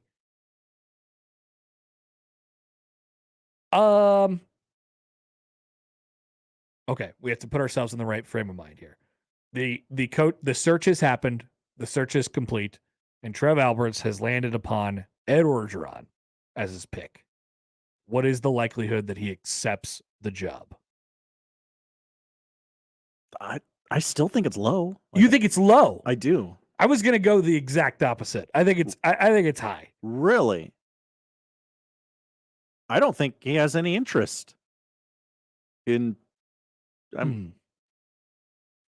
Maybe I'm still looking at it from the other side, and I just don't know it. I just don't realize it. He's 61. He's definitely chilling. He'll pop up on a podcast once every month or something like that. He'll do a radio show. He seems like he really enjoys football and being around it. Mm-hmm. I don't know. He strikes me as a guy that's going to go taking a crack. Going to go back to being a coordinator and just be a coordinator for the rest of his life. Okay, but what if this is your avenue back in? No, sure. I mean, it could be, and it might not even be that terrible. 4. Get abilities of 4. Fan buzz if hired. Go Huskers. He doesn't know anything about Nebraska tradition. Yeah, there'd be a lot. It'd be a bit chaotic. He's not one of us. Um, He talks weird. but Josh, he's won a national championship. Natty. People would love that as the only coach on the wheel who's won a national championship. The Huskers didn't get Joe Burrow, but they got the guy who got Joe Burrow. Did you know that Joe Burrow could have went to Nebraska? Has this been documented? You know, it's in secret dark corners of the internet. It's been mentioned. Fan buzz if hired is a pretty significant on both sides. Yeah, and then we're just gonna even it out to a 3. Recruiting acumen. Now, this is one thing he could actually do. I think he understands the building on the offensive and defensive lines is important. And they would recruit. He would wear his ring to all the houses, and he could hit on the players' moms. Come on. I'm sorry. It was just right there. 4. Recruiting acumen's of 4. Projected success. Yeah, I don't know. I think there's a lot of better options out there, but would it work? I mean, do you think Mickey is talking to Trev like, hey, go get Ed? No, I don't think that. Okay. I think Mickey's talking to Trev and saying, hire me. Well, sure, absolutely. And I will bring in Ed as my defensive line coach or something like that. Do they like each other? Do we know? What if Mickey is like, this is just a total sidebar. What if Mickey's like, hey, he presented Trev with like this plan of I can, like, I've been in coaching circles and I could hire an all-star staff. You may not believe in me, but here's the staff I will be bringing if you hire me. That's a feather in his cap, Yeah, right? yeah, Okay. absolutely. Anyway, 3 projected success. Chaos factor is 5. There's really I mean, a lot of these coaches that we've talked about, it's either the chaos factor is a 5 or that doesn't really register at all. And that's pretty much the difference in between whether you're a real candidate or not. Ed Orgeron, not. His chaos factor is a 5 for a variety of different reasons. Would scare divisional opponents. I think more people would be confused. I think Nebraska would probably be accused of ring chasing. I think Kirk Ferentz probably is more concerned about his offenses, how he's going to play off to the media that he has to fire his son. So he's not really worried about what Nebraska is doing at this point. Restructuring. Yeah. We're going to restructure. Repurposing Brian. We will move Brian elsewhere. He's needed elsewhere. 2 would scare divisional opponents. Salary command. Well, essentially you could get him for free if you wanted to. $0. Free 99. I don't think they would go with the cheap route though. But ultimately I don't, it's pretty normal. 3, awkwardness at opening press conference. 5. 11. Yep. This one would break the scale a little bit. Be pretty funny. I would like it. But I would like it in the way that I liked when Mickey Joseph did an NCAA violation in front of the entire state today. I'd be like, oh, what's going on? Oh, no. I thought it was funny. But I don't know. Ultimately, it's a great thing. Readiness for job. Feels high, right? I mean, He's been the head coach at LSU before. I don't know that he was particularly ready for that job. Yeah. It's been head coach. He's got plenty of head coach experience. Did the year at USC as well. A few years at Ole Miss, no success there. But this also includes like what the last couple of years too. Like, does he want to do it? This is like a 3. And fit with Trev. I actually think this is low key high. Like, really has an understanding of the offensive and defensive line. I think is is a builder, connects with players the right way. Ed's got hobbies, though. Ed's got hobbies. That's sort of the issue here. Some of the similar hobbies as the last guy. Hey! What? Allegedly. Three. Loves a margarita. And that is the report card on Ed Bergeron. Greg and Lincoln tweets in, Coach O would say something about drinking or gambling, or women in blue hairs would loudly clutch their pearls. He doesn't represent us. That's why the chaos factor is a 5. Yeah. Big reason why. Baked right in there. Ray texted the show. He said, go Big Red, G-A-U-X. Ho ho. Isn't it G-E-U-X? Go Big Red. G-E-A-U-X. G-A-U-X, yes. We're all missing letters here. Go Big Red. Go Tigers. All right, that's the report card on Ed Bergeron. We'll come back. We'll round out the show next here on 1620 The Zone. But the Dropkick Murphys are bringing their tour, the Machine Theater Tour, to the Holland Center on November 2nd. You can enter to win a pair of tickets. 1620thezone.com. Remember, no matter how you listen, it's still AM radio. 1620 The Zone. Your vehicle is important. It gets you where you need to go, but it does much more than that. I'm Darcy with Dingman's Collision Center, and at Dingman's, we know your vehicle is an investment and that safety is your priority. To make sure your vehicle is as safe as it was prior to an accident, bring it to Dingman's for proper, safe, and certified repairs. We protect you and your investment. We've been voted Best of Omaha for the past 17 years. At Dingman's, we'd rather be the best than apologize for anything less. Find us at dingmans.com. Sunday morning is all about church, eggs, and the Sunday paper. But right next to church, it's made for hot takes and reactions. Severe Reactions. Michael Severe is back on 1620 The Zone with Severe Reaction. Sundays 8 to 10, and doesn't hold back on what went right and what went wrong on Saturday. He'll also take calls from the most important voice of all, yours. Severe Reaction, Sundays from 8 a.m. to 10 a.m. Powered by Equitable Bank. We take banking personally. Only on 1620 The Zone. Hey everyone, Josh Peterson here for my friends at Miracle Hill Golf and Tennis. Get this date marked on your calendar, Sunday, October the 23rd, because that is the date for their 4-person fall scramble. Only $300 for you and 3 others. You'll, of course, get the golf, the cart, tea gift prizes. You'll get fed lunch and more. It will be an 11 a.m. shotgun start. Sign up today at their website, miraclehillgolf.com/store. They're located just north of Dodge on 120th Street. Miracle Hill Golf and Tennis. When you're an innovative business, every blinking cursor, every blank page is an opportunity. What will you do with it? Will you make something better or create something new? Our Dell Technologies advisors provide you with tools and expertise to do incredible things. Because we believe there's an innovator in all of us. For advice on smart PCs powered by Intel V Pro that's built for business, call a Dell Technologies advisor at 877-ASK-DELL. Hey everyone, it's John and Josh here for the FanDuel Sportsbook. It is America's #1 sportsbook. Why? Because there's so many great things you can do besides just betting the game. And right now, new customers get a no-sweat first bet up to $1,000. That's free bets back if your first bet doesn't win. Looking ahead to this week's action in the NFL, the Jets and the Patriots. Could this actually be the turnaround for New York?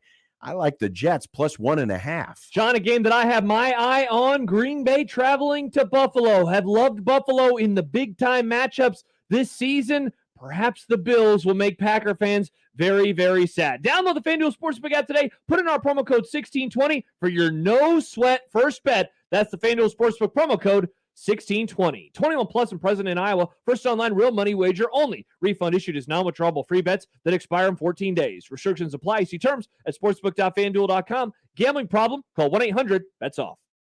I always wanted to learn Spanish, but I never thought I'd have the time. Then I discovered Babbel. Babbel's lessons are fun. They only take like 10 or 15 minutes, and in 3 weeks, presto, you're speaking another language. Like magic. I love that Babbel's lessons aren't just robots talking. They're voiced by native speakers, so you get the pronunciation just right.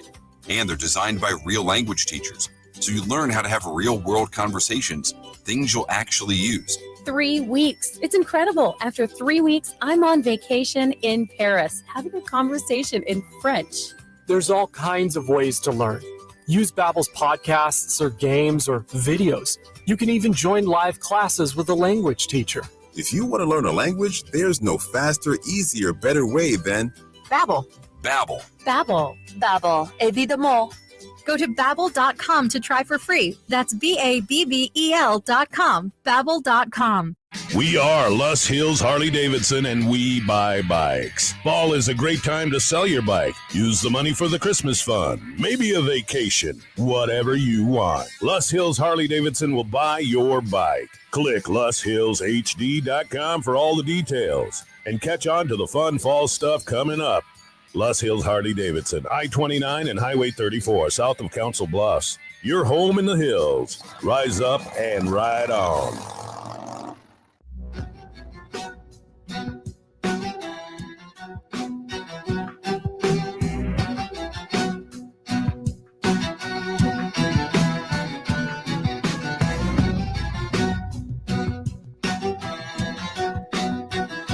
Hey, quickly, there's been some research done on the dive into Ohio State and Iowa. Ohio State 54, Iowa 10 on Saturday. Good. Bill Connolly says with a 40-yard net average on each first down, if they would have just punted every first down when Iowa got the ball, doing so would have created an extra 14.3 yards of field position for the Iowa defense per drive. It would have taken a field goal off the board, but it would have also taken off a pick six. So that's a net gain there too. Basically, if Iowa, instead of trying to do anything against Ohio State, would have just got the ball and punted it back to them every time, they could have endured a better result on Saturday. I would love for some team to try this and then watch the post-game press conference afterwards. I mean, Iowa would be a fantastic candidate to do it because their defense is actually more likely to score than their offense. Yeah. As they did on Saturday. They had a pick six and a field goal. Could you imagine a coach in a post-game presser going, "We punted on first down because the analytics says that it's better"? The damn computer told us to. I swear it's better, guys. I swear. I'm just saying. Where'd you learn that? Nathaniel Hackett told me. He's one of my mentors in the game. I really like Nathaniel Hackett. Love his style. Love his coaching acumen. Full questions. Does Stacy's mom got it going on? Hell yeah. She's all I want. Upon further review, yes. 90% agree. Wow, overwhelming. Maybe the most voted on poll of the day. Did you like the show Ballers? I like the first season. Never watched it. Shocker. Yeah. I watched some TV. Mm-hmm. You're more likely that than, yeah. There's just less TV than movies, so yeah. Just playing the odds there. So I'll say yes. I'll go with the wind on this one. People seem to like it in the room. 63% say no. They did not like Ballers. Should Jeff Pearlman write a book about Scott Frost? Remember when that happened? That was a long time ago. It does seem like a long time ago. But I pitched it to him and he guessed it immediately. I got to say, Jeff, I got a book idea for you. He says, is it about Scott Frost? And I said, yes. Hilariously, yes, it is. Yes, it is. I'm not afraid to ask the question. Yeah, he should. 65% agree. So there you go, Jeff. Are Nebraskans meaner than New Yorkers? Brought up by one Jeff Pearlman earlier on the show. It's different kinds of mean, right? He was right about the social media thing. I would say broadly no. Broadly no. But I understand the point. 90% say no. I wonder who voted on that. Does Allan Bell seem like a two phones guy? I think he kind of does. He might not have been on Twitter today. Haven't gotten word back. 81% though say yes. And finally, a poll question that I most agree with. Shout out Gregory Echenike. Absolutely. Hell yeah. Remember when he transferred in from Rutgers and he had to wait until like mid-season semester? It's like, oh, this guy. Semester, that's right. I forgot about that. Yeah. And he was there is something about a defensive enforcer guy, especially on a team that sort of wants to spread you out and shoot a whole bunch of threes. And they weren't that earlier in his Creighton career, but then they ended up being that, and he was just still there right in the middle, fighting all the guys. Remember when he turned around in the North Carolina game and tried to box out John Henson, and he just elbowed him in the grill? I do. That was awesome. Shout out Gregory Echenike. 58.1% agree. Oh, those should are be rookie numbers. Should be a lot higher. Should be 100%. Should be a lot higher. Greg and Lincoln says Nebraskans are very nice to visitors, but can be brutal to each other. My observation. Yep. 100%. That's the conclusion we came to earlier as well. Sort of a complicated answer. We'll fix you a plate unless you cut me off in traffic. In that case, you're dead. Zipper merge. But if you cut me off in traffic and I don't know you, we'll. Oop, my bad. It's okay. Yeah. All right. What are we watching today? We're watching the National Basketball Association Mavericks Pelicans. Who's playing for the Pelicans tonight? I have no earthly idea. Not Zion? Everyone got hurt already. I don't know if they're in or out. 6:30 tonight on TNT. Warriors Suns, your nightcap, also on TNT. The NHL. Avalanche Rangers in Madison Square Garden, 7 o'clock tonight on ESPN. And your nightcap there, Golden Knights versus the Sharks at 9:30. Hockey. Back, baby. On Netflix, you have Guillermo del Toro's Cabinet of Curiosities. It is the Oscar-winning director curating 8 tales of terror in this new anthology series.